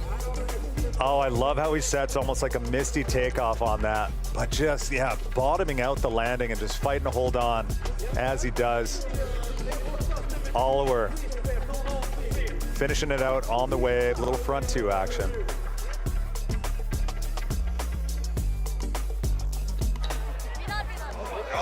So, signing the autographs down the bottom. I thought he was using a crayon then. Exactly the same score, first run and second run. So it's 50 points for Oliver. And if that backs up what we said. It was all there, it was beautiful, but there wasn't that volcano that just got the crowd exploding, running for their lives. This man did have it though. Evan McEachran out of Canada.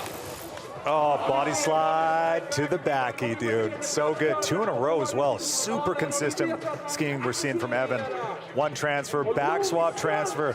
So he just switched it up. He did the 4 last time on the opposite side. He completely has done this rail differently. And blind across that transfer. Slid that all the way to the end, heavy on the tips, but... Are we gonna see it? The long 120-foot rail? Only a couple of meters from just the last few feet. Oh! Okay, something a little different. Switching it up with the little lazy boy layback. Back 2, and we're gonna get wet, ladies and gentlemen. Love it. Interesting, really interesting.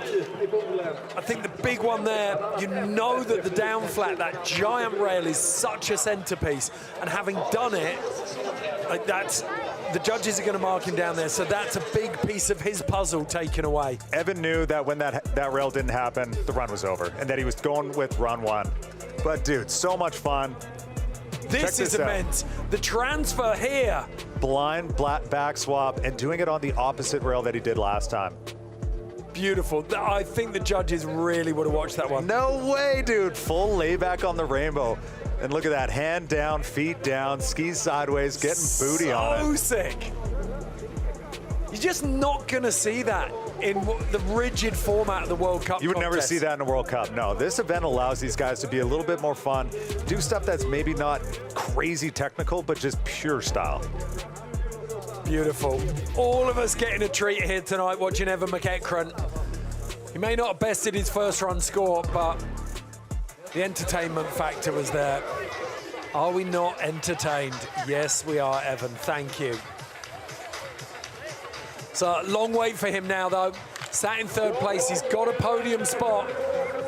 One hand it is on a trophy, but whether he can keep it there, there's so much talent yet to drop. Yeah, he's got to wade through a massive talent pool while holding on to that 3rd place spot. Yeah, Max Moffat up next. It's, for me, they were all, the foundation of an incredible run is here for the Canadian. He just needs to lace this together. Max is known for having one of the best styles in the game, and we're going to see technicality and style out of him. Switch 5 nose tap. Nobody's doing it that way. 5 swap, damn, only getting the noses on the end, not able to clean the last section of that rail. We've seen too many people centering those up. Yep. D-floor. Oh, the little P4 out, I like that, Max. Tasty. Rainbow rail coming up, does he have the speed? He sure does, and he laces the hand drag, Misty 7. That is a big point scorer. That is huge. Front swap 4, does he is it going to be enough? Okay, well, currently he's down in 12th place on a 47. For me, this is an improvement. I think his first rail is massive. The first rail definitely is an improvement on his last one. He had to throw away the dice. The rainbow, the banana rail split, yeah, that one didn't go as too simple. But I mean, the rainbow rail. Let's see this again. I love nails that nose tap so hard. Absolutely slays it. Back swap, holds it, spins opposite. So much style. Beautiful. Just drawing out that right ski. Look at him there looking back. To create that rotation for the Pretz. And then here it is. He didn't get the drag last time. Nailed it this time. Oh my gosh, full Misty 7 over. And the hand drag's behind his back. Dude, he's almost getting a double hand drag in. He's reaching back for it. I think his elbow drags. Watch his left elbow there. It does. Oh. Left elbow dragged. Landing high transition there. Oh, popping out. And again, that beautiful look through on the initiation of that rotation. And this front swap 4 to finish everything out. Just showing so much style, so much creativity. What a huge stomp. What a huge run. Ooh, okay. So the rainbow 59 for Max Moffat. That pops him up with the 1 point from the best trick. He moves into 8th place behind Hunter Henderson, ahead of Joel Magnuson. Whew, take a breath. So we've had really only Joel Magnuson made a slight move, Max Moffat made a big move, Henrik Harlow made a big move as well, but no one's managed to upset the podium as it stands. But Colby Stevenson, Tom Wallish, Nico Porteous, Andreas Hartveit, and Emil Grambom, all capable of pushing it. This man especially. Colby Stevenson, we saw last night in Best Trick. He's got so much to play with and a true skiing savant. Well, he won X Games this year and he won Dew Tour Street Style, so he knows exactly what he's doing. He's used to being on a podium. And it's tricks like that. The 3 swap, 4 out. Oh, good. Biggest score on the dice so far, I think. That trick was mental. I think that was the gnarliest thing we've seen yet today. 2 into the dance floor, lay back on the actual floor. Dude, he's going. He wants this W. So much speed, so tech. Oh my God, with the P2 out dub swap. Oh, he wants it. He wants it. Hold on, Cole. One more rail. Oh my gosh. Colby just went to the moon on that run. Okay, let's do the maths on this one, TJ. We've got to get through it. So the roller coaster's going to be in there. That was huge. The D floor is going to be in there. The dice is going to be in there. The dice is going to be the highest score we've seen today, yeah. The interesting thing is whether or not he needs to lean on the roller coaster. Because Max Moffat had the switch 5 on that and only got an 11. No, I think that's actually going to be a throwaway, but that trick right there, continuing that 4 out of the 3 swap, takes so much control, and he did it. So we got the dice, we got the D floor. And you know the rainbow's going to be in there. It's going to be the shootout, isn't it? Will be the 4th. Look at that, having so much control at the end, popping P2 after doing 2 swaps on the rainbow. Setting this wild Misty flip out. Getting laid out almost like a rodeo.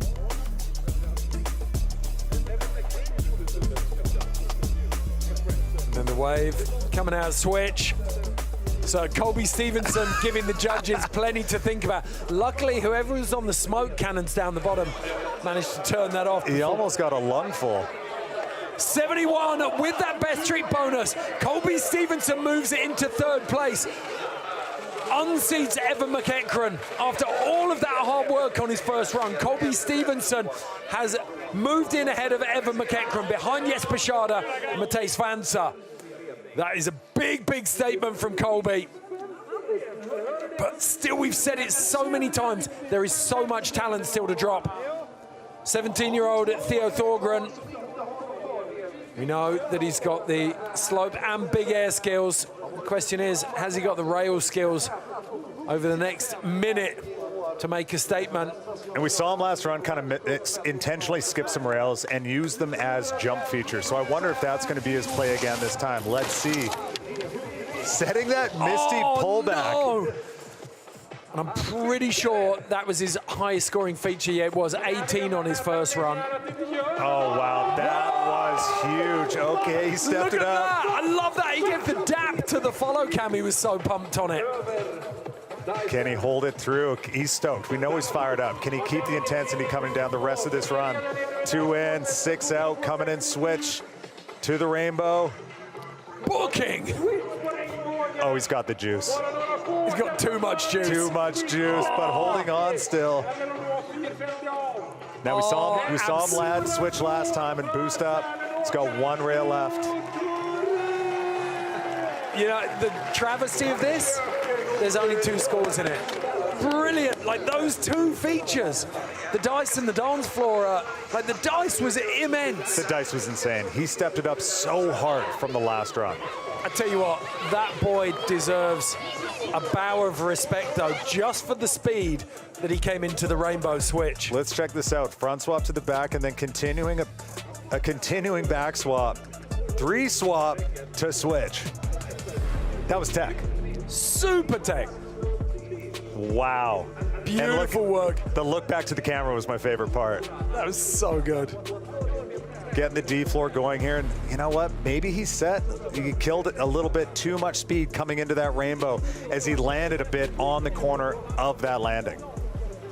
So Theo Thorgren, 17-year-old out of Thailand, gets a 43 for that second run. Gives him a total of 44. 13th place, but that kid is going to be stoked. Okay, back up to the top. One of the most influential men in free skiing. More than capable of throwing out a big score here. Now, and he needs a 77 for the win. Tom Wallish dropping in. Switch 270, flipper out, Tommy boy. Thank you very much. Dude, Meat and potatoes. It's just clockwork for the kid. Transfer, back 3 swap to switch, holds on tight. Okay, Tom doing a very similar trick as to what we just last saw. Saw him grit his teeth on the landing as well. Oh, this quad kink is really giving people a hard time. He's gonna up it though here on the D floor. Harvesting points out of that. So soft on his landings, just able to take the compression. Rainbow, okay, clean up to 50. I don't think that's what he wanted. We're gonna see a big flat spin here. And Tom, we gotta see the 2 in Pretz 4. Let's go, Tommy. Oh, nothing quite going his way down to the bottom there. No, it's almost like he gets to that rainbow and it kind of throws him off a bit. He did get the 2 P4, and being the pretzel king, he had to do it run 1 and get it done for the people. Now, I think if you're watching that little cutaway of Matej up at the top there, watching that run, he doesn't want to admit it yet, but there's a tiny bit of excitement. Oh, sneaking into 100% there is. Mind now. Like, I think this is going to mean the world to Matej if he can make it happen. But he's just seen one of the big guns who could have taken him down, let it slip through his fingers. So he's starting to dream now. I think he's dreaming for sure. I love the way Tom stomps. He keeps his feet together so well, and he's able to just take these landings and compress like no other. Awesome to see him out here. 37 years old, still going so hard. So Tom Wallish waiting on that score from the boys. Adam Frissell, the head judge there, leaning over, just checking on things. Yeah. If you're trying to keep your cortisol levels low, then judging's not for you. It absolutely is not. No, toughest job in the game. 50 points, 3 points shy of his first run scores, so he will settle for that 54. Tom Wallish in 11th place. 5 skiers left to drop. Nico Porteous sat in 6th place at the moment. And you feel like he's one of the skiers who can build. He's got so much room for improvement, and he knows what he has to do it. We're going to see it this run. Laid out back to start things off, just setting the tone for the run. One for fun, next one for you. Full mogul steez down into the dice rail. Back swap in to the 3 swap on the down. You're joking me, so quick, Afterburners on, we're going to Mach 2 now. Oh my gosh. To the moon! Oh my gosh, he laid that 4 out to the bottom, coming in 2, hitting it like the wall, alley-oop, 3 out. Adding 180 to that, it was a switch 1 last time, switch 3 out this time. switch 2, back 2 to clean it up. That was an exciting run, Ed. Nico Porteous take about that is a big, big run and an improvement. The only thing that they might pull him up on, but I can't see for a second that it would have scored. We'll double check it.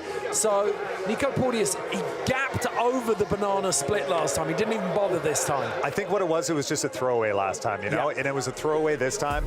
He's purely getting enough speed so that he can launch the dance floor. Okay, the roller coaster, this scored 11 points for him last time. Interesting that straight back he scores the same as Max Moffat. Now this is tech, the back swap on the up rail, holding on tight, and then watch this. Huge spin, huge set, 3 swap, locking it in on the last like half foot. The timing's incredible. Best trick right here. The biggest speed, boosting this corked out 4 all the way to the bottom. And then the unique alley-oop on, switch 3 out, using the rainbow as a wall ride. Switch wall ride. Dude, totally different. Definitely using kind of the half pipe transition skiing that he's so good at, and putting it here in this course. Okay, so last time it was rainbow, dice, dance floor, roller coaster. 23 for the rainbow this time. Okay, the scores are starting to come in. Level with Jesper Tjäder. Oh no, we did get a 25 from Theo Thorgren on the dice. 64, it is an improvement. He's got those 2 best trick bonus points. He moves up 1 spot into 5th. It's not enough for the top, but for one of the world's best half-pipe skiers, he just put down a hell of a rail run. There's something about going really fast to the bottom of the course. It almost reminds me of like a Simon Dumont type, like just getting down low, trying to go as fast and as big as possible the entire way. Okay, business end of the comp now. We've got last year's winner, Andreas Hattveit, up at the top. Colby Stevenson is on a 72 in 3rd. Jesper Tjäder on a 73. Matej Spancer on 76 in 1st. What's Andreas got? It all comes down to this. He won last year. He wants back-to-back wins. Already improvement on that first rail. He got the backslide with the hand drag. Laced up the dice again, swapping into the 4-out landing switch. No revert either. Okay, onto the banana split, transfers across it, does that little wally up on. This is so creative. Nose tap back 2 out of the, he's adding an additional feature essentially. 50-50. 540 out, so clean, almost stock for him. Not an easy trick, but he sure makes it look easy. Nose grab, 2-7. Makes contact. He didn't lace that one last time, and it's way cleaner this time. Shifty 6 coming to the final one. What? No way, Andreas. Absolutely crushing it on the final feature. This man eats pressure for breakfast. Year after year, look at the reactions down there. Tom Wallish, Max Moffat, Nico Porteous coming in for the daps. Phenomenal run here. All right, front swap, transfer over back to the same rail. So going left, center, back to left, back 4 out. It's like the floor is lava through the dice rail. Straight up, there's so much going on, you almost don't know what he's doing. He's made this rail, he's using it as 2 rails. Okay, so that banana split did 9 points for him last time. Oh, that 5-0 is not an easy trick. Look at this rainbow, holding that nose, flexing it, and sliding it right to the end. I think this is going to be a big improvement. This is going to be a massive improvement. A little shifty 6 here, landing forward to gear up enough speed for the final, the wave. Front swap, continuing. The wave has been a throwaway feature for almost everyone. He's one of the first skiers to actually put this. He's made it super tech. Everyone's kind of made it kind of a bit of a laugh on it, you know? And he's turned it up to 10. Okay, that huge smile that we've come to expect from Andreas Hattveit. 75 with that bonus point. It's a 78. Hattveit moves it into 1st place. He's hunting for the back-to-back wins. Dre all day. 3 skiers left to drop, and right now Andreas Hattveit is in 1st place. Look at him go. The Cinderella story of last year. could continue. He can't believe it right now. Look at him cheesing so hard. He's so happy. All that hard work he put into here is paying off, but it's not over. We go back up to the top. Ed, look who we got dropping in. It just doesn't get any better, does it? Back-to-back killers right here. We've just seen Hattveit, 2023 winner, take the lead, but he's got a nervous wait as Jesper Tjäder, the man with the plan at this event, drops in. Our host laying it all down with that flare, pulling it back. Staying switch, coming up the dice, one transfer. Oh, two transfer, but not able to grease it all the way to the end. Don't worry, he's still got so many options here to make up for it. Huge speed coming into the dance floor. We saw him tap it last time with the body slide. Again, all the way to the bottom. And hauling into the rainbow. Three swap, continuing. Oh, taking it down, losing the pole. Gets bitten off. That was a big one for him. He laced it up the first run and just got barreled through. Listen to the appreciation down here from the crowd, though. Giving it up for Jesper Tjäder. I think as much for putting the work in and creating this event as the skiing itself. So much work this week and so much thought. He built all these things. We were talking about it earlier. He's been designing this for a year. It's all his precious favorite things all put together in one course. Okay. You saw the look on Andreas Hattveit's face there. He knows that one of the biggest threats to that win has just lost out. This is my favorite. So unique. I do think, like, there's a lot. We're spoiled for choice of incredible tricks tonight, but this is absolutely laying fantastic. It back, getting the skis along the bar side wall, and then just corking out a good old 2-7. All right, here's where things went wrong. The three swap, gets the lock, wanted to pop it out. One more rotation, but just got caught up a bit on his heels. Oh, he knows how close it was. Watch the spot. He fully had it, but just fell off a bit on the heel. He was dipped over slightly to the looker's left side of the rail, wasn't he? Didn't get the pop he wanted. Hattveit, probably the second most wholesome man in Scandinavia, absolutely gutted for his mate falling there. Oh my gosh. Okay, Jesper Tjäder on a 40 after that 68. So second run is dust. And Jesper Tjäder, we know he'll be on the podium. He'll be in third place, guaranteed. Oh, no. Emil Granbom still to drop is the one man who can spoil Jesper's party. So Emil Granbom last night in best trick, absolute dynamite. Blew this place to pieces. Didn't manage to lace up his first run. And it's a challenge at this stage. It's getting late, the sun's gone, it's cold, staying warm, getting a run down is going to be a big challenge. Well, remember what happened last time on that rainbow. His tips of his skis got caught up on the rainbow and he got played. Is he going to clean it up this time? Nice on the dice. He got a nice swap up, little sloppy on the end, but he got it. It was good enough. Here's what he wants to make the improvement on. Big speed out of the dance floor. Redemption time, Ed. Is he going to get this rodeo? Is he going to get his skis on the rail? The double flip! Oh my gosh! No! That was all in. Every chip he had on the table. 110% in. Hand drag, dub flip, bringing it out to switch. Almost like a dub flare. Wow. What a spectacle. That's the thing, like, you come to Unrealistic and you're literally watching unrealistic skiing. No. Who does that? Nobody does that. A 4.5 meter, like over 15-foot high rainbow rail, and you're going for doubles out of a hand drag. Do you know what? He didn't get his tips caught that time. I mean, the dude went up and over. Always looking for a positive, TJ. That's what I love about you. We're trying here. It's full James Bond moment like that. Hey, the flames popping off. Let's see this. Unreal. The transfer, front swap, but just kind of, oh no, you know what, that was clean. It was just a little sloppy on the exit. Here, this is a full speed setup for him. He's just getting a nice 4 out, trying to go big to hold on to the speed to do this psychotic dub, holding it back.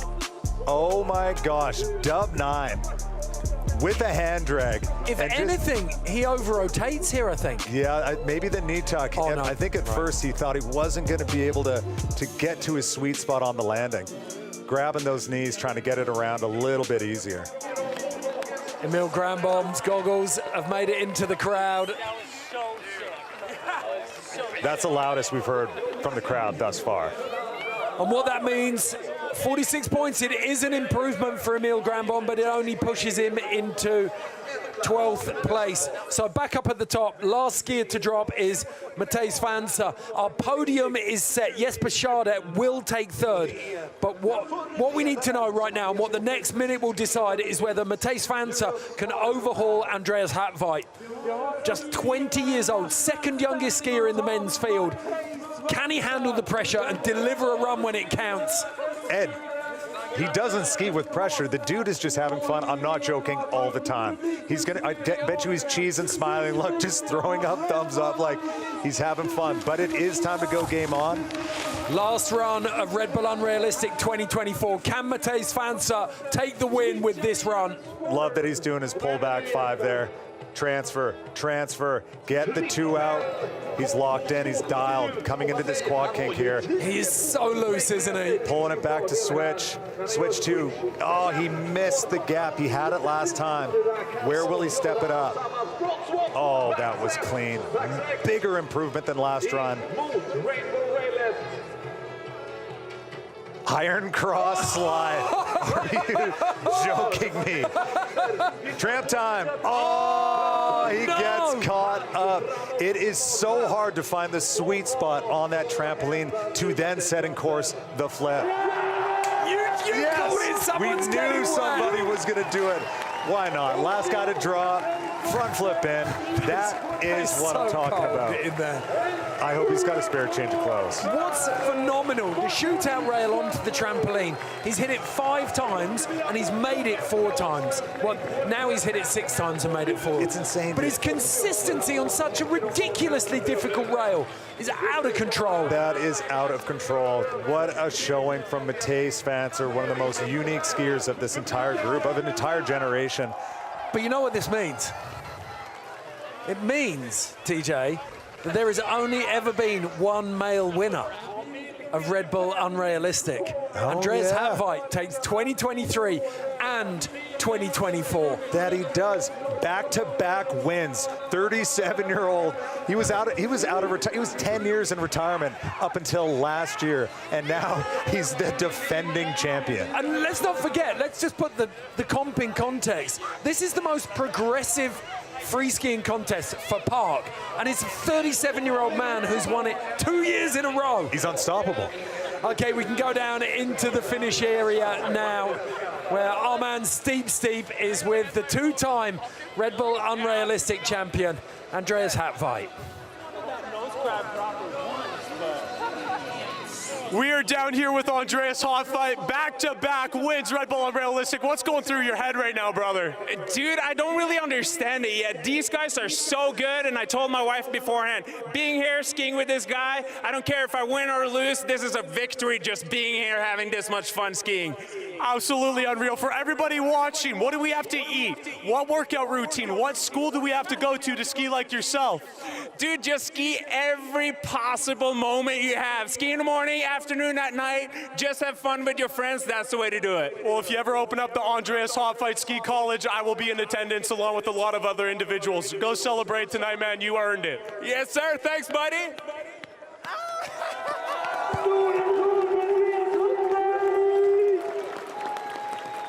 So Andreas Hattveit, absolutely phenomenal. Delivered when it counted, TJ. 2 years back-to-back. I can't get over this. Look at this, flexing out the nose, 270, fully gripping it. Look at how serious he is. We're gonna see a smile soon though, I bet, because this dude loves skiing so much. That was phenomenal, to be able to take a feature that big and commit with that grab that you know it's coming round on the rail. He looks at these courses more different than anybody else. And the fact that he's a park builder might be that reason. Look at this front swap and just like a top, spinning completely out the entire way. Perfect stomp into the smoke. Final run, doing it when it counts. He's We said it before, wholesome isn't the word. This man is just an absolute weapon on skis, but the nicest human of them. So Hartveit takes the win ahead of Mattis Vansa. Jesper Tjäder gets a podium after 4th last year. Colby Stevenson, huge jump with his second run. Unseated Evan McEachran from the podium position he held. Nico Porteous with one of the most creative lines we saw. Henrik Harlow, big mover on his second run. In 8th place, it was Hunter Henderson, Max Moffat, Joel Magnussen. These names down at the bottom of the field show you just how competitive this competition was, that we have that quality of skier down in 10th, 11th, 12th, 13th. And it's Dre to take it home all day. What a treat tonight has been. An absolute spectacle here in Åre, Sweden. Super progressive skiing, start to finish. We saw some incredible tricks on absolutely terrifying new and just innovative rails. There was such a good balance of fun, tech, to totally ginormous, terrifying stuff. Jesper nailed it again. Yeah, he's gone above and beyond. Just when you think he can't improve these rails, you get a totally new set. And it's the way the athletes and the skiers interpret those rails. That's where the surprise lies for me. It's great that Jesper was able to bring these kind of people in. He knows, he wants people here that look at everything a little bit different, just the way he does. Okay, we've got the women's podium coming up now, and it is Jenny Lee Bermanson in 3rd place for the women. After taking 1st place in best trick yesterday, the only person, male or female, to grease that down flat rail start to finish. And I think there's only 2 of them across both. And only Evan on the men's side. Yeah. One man, one woman. It puts her in a very, very rare club. Fantastic work.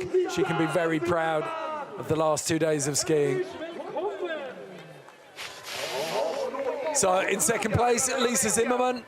She made, interestingly, her hard work getting that 5 points out of the Tjäder twist rail.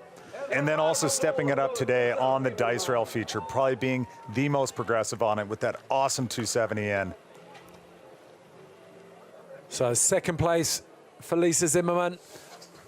All right. But a completely deserved 1st place for Johanna Kili. She was so consistent, and we said it on that first run, TJ. Just so powerful, so confident. I mean, she just retired, but I think she's still got it in her. Here's one more for the wall, a 1st place at Jesper's event. So strong, so fluid on her skis. She takes the win here. Retired after the World Championships in Bakarani in 2023. Taking a year off, as we heard her telling Steep, but wanted to come back for this and get stuck in. Yeah, just wanted to come have a little bit of fun. And that's what this is. It's what skiing should be.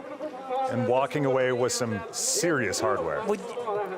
We say it should be a lot of fun. It's also mildly terrifying. Mildly is a word to put it, yes. Okay, let's take a look at this run.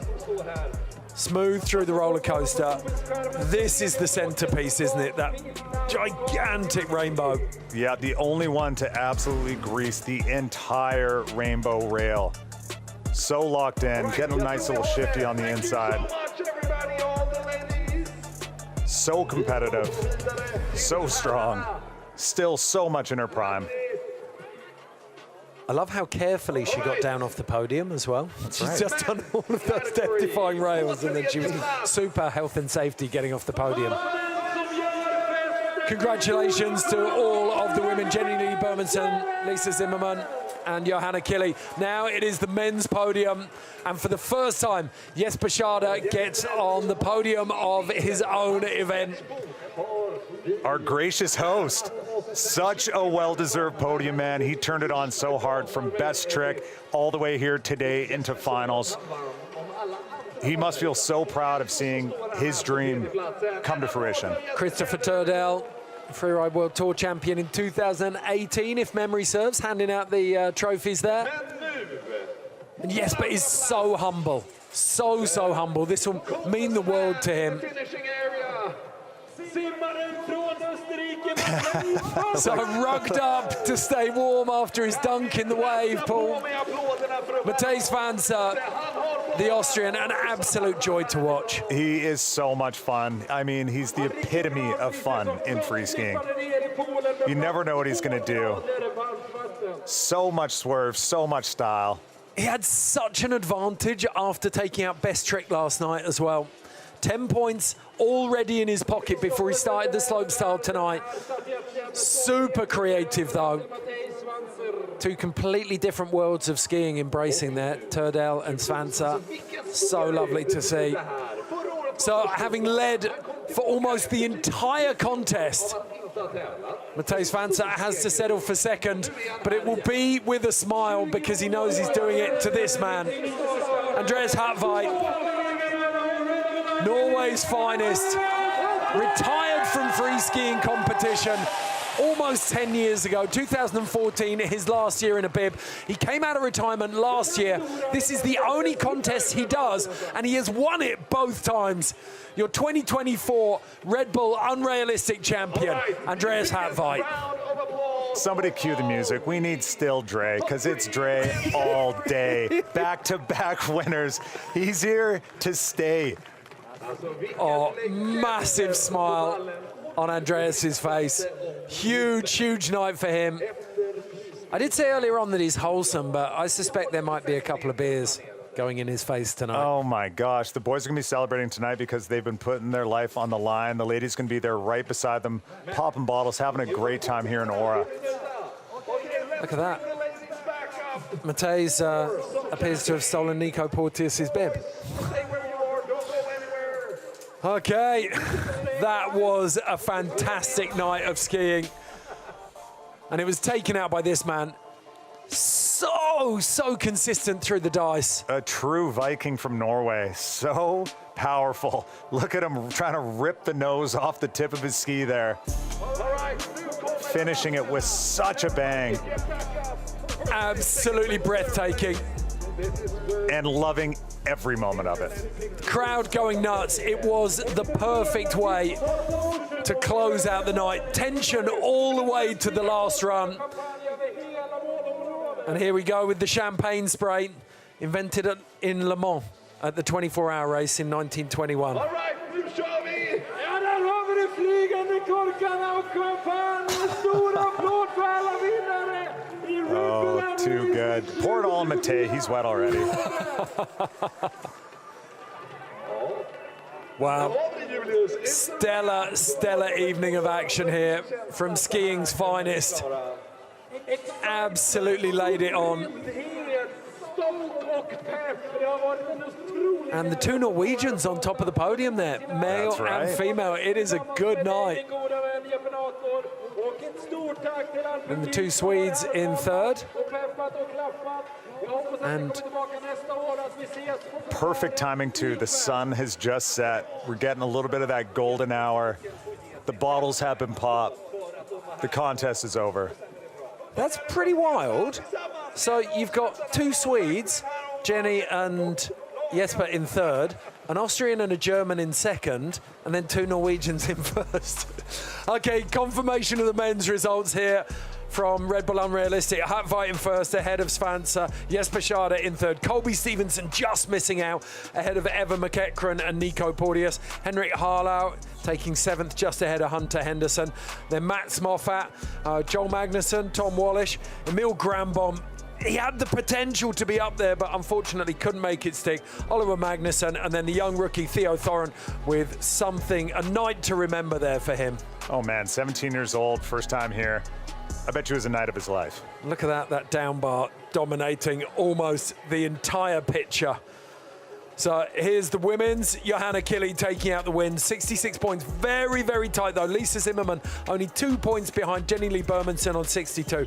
Zoe Van Efsen, just 16 years old. The Swiss will be back for sure. And Isabella Vade Jensen, unfortunate for her, that 30 points not representative of the way she's skied this week. She took a bit of a knock earlier on and struggled to find her mojo. Fantastic night from here in Åre, though. Thank you for joining us.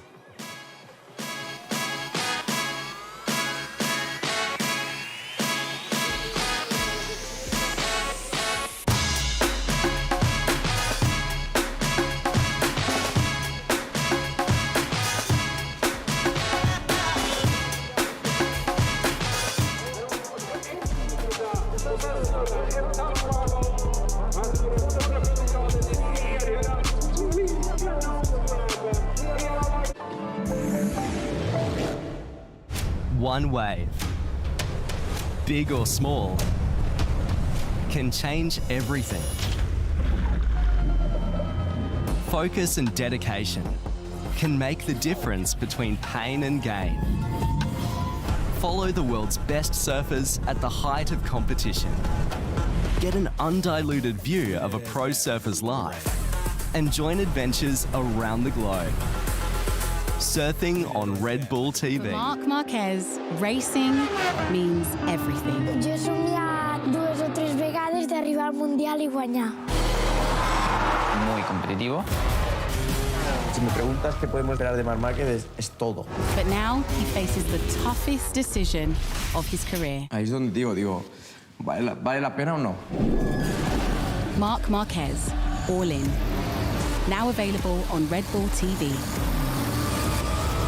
Year after year, from every corner of the globe. I'm running in Nice in France, sunny Oslo, Toronto in the USA, in Australia. People come together to run for those who can't. On May 5th, in the whole world at the same time. Watch your friends run together alongside famous athletes, chased by the iconic catcher car. One race, one cause. The Wings for Life World Run, live on Red Bull TV. Look at the time from Stevie Smith. He takes his first ever World Cup win. The making of a legend. Stevie Smith, aka the Chainsaw. He was a bit unpredictable, he was creative, he was wild. He did have a great life, full of giggles and laughs and adrenaline. The untold story of a true champion. Long live Chainsaw. Now available on Red Bull TV. Really awesomely fun. They call him the Iron Giant. There's nothing like it in the world. Thousands of hard enduro riders travel to Erzberg to take him on. The goal, the same as always, finish the race. But only a handful will make it. That was mega! To the finish. It's never easy to win a championship. Red Bull Erzberg Rodeo. Ready! Live on Red Bull TV.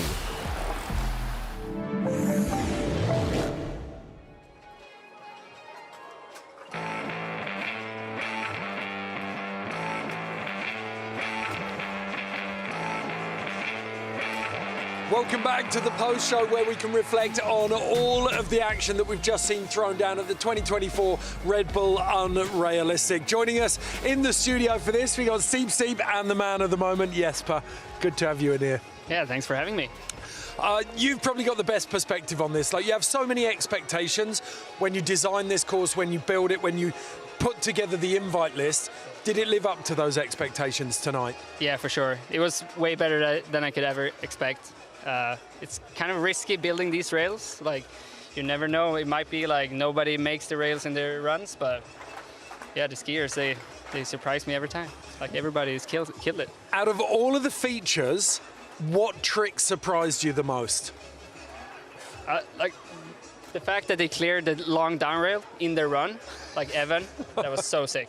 Can't believe he did that. Okay, fantastic.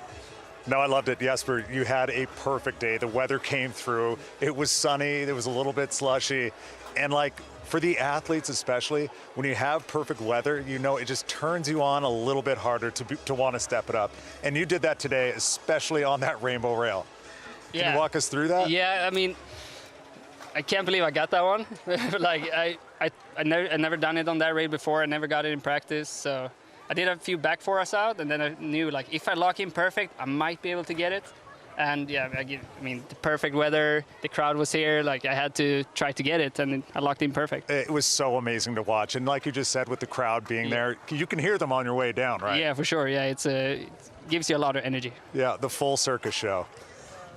And I think we've got to ask one last question for all the people back home. If you didn't tune in to the highlights on socials, you wouldn't have saw that you did a back 720 swap to a continuing 270L, plus a back 3 swap continuing 6L today. If you don't understand what that means, that's okay. That's like a Category 5 tornado. Do you ever get dizzy? Sometimes you get dizzy, yeah. Actually, yeah. Do you have like a remedy to kind of keep your hands and toes pointed down the hill? I think it's kind of muscle memory. You kind of know when you've done a 360, and then you like 1, 2, and then you're good. Okay, Jesper, I can see out of the corner of our eye here that there is a lot of celebrating going on over there. So I'm going to shake your hand, say thank you very much, and let you go. I can grab that one for you. Enjoy the party. We'll see you later on, and congratulations. Thank you so much. Steve, you were down there with the athletes all night. What was the atmosphere like for them? Yeah, I've never been to an actual proper World Cup myself, something that's a little bit more intense, of a high competitive nature, but I can tell you down here, it was like a party. You can tell everybody was having a really good time, regardless if they made or lost their run. Everybody was just so stoked to be out here to try the features, one of the hardest, most creative courses on the planet, and just be with some of their best friends. A lot of these guys compete, travel around together, so to come here for an event as special as Red Bull Unrealistic was a great privilege, you could tell, for everybody down there. I mean, we heard Jesper say it there, a lot of people, he didn't expect to see some of those features used the way they were, but Andreas, TJ, so creative from start to finish. It's out of control. The way that he looks at this course, he sees it completely different. He's almost creating new features while he's skiing down that people just can't see on their own. I just can't get over the pressure of being back-to-back champ and then having your last run being at the top, knowing he's got to lace it up and goes above and beyond. It was truly fantastic. Highlight for you, Steve?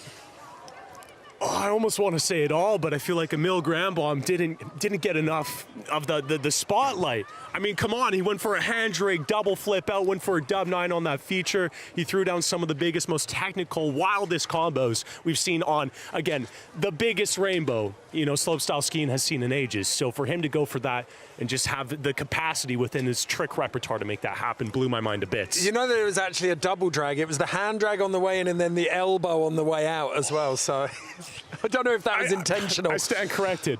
We're going to give you all of the highlights to finish off from TJ, Steve, and myself. Thank you all so much for watching. It's been an absolute pleasure, and we'll see you for Red Bull Unrealistic 2025.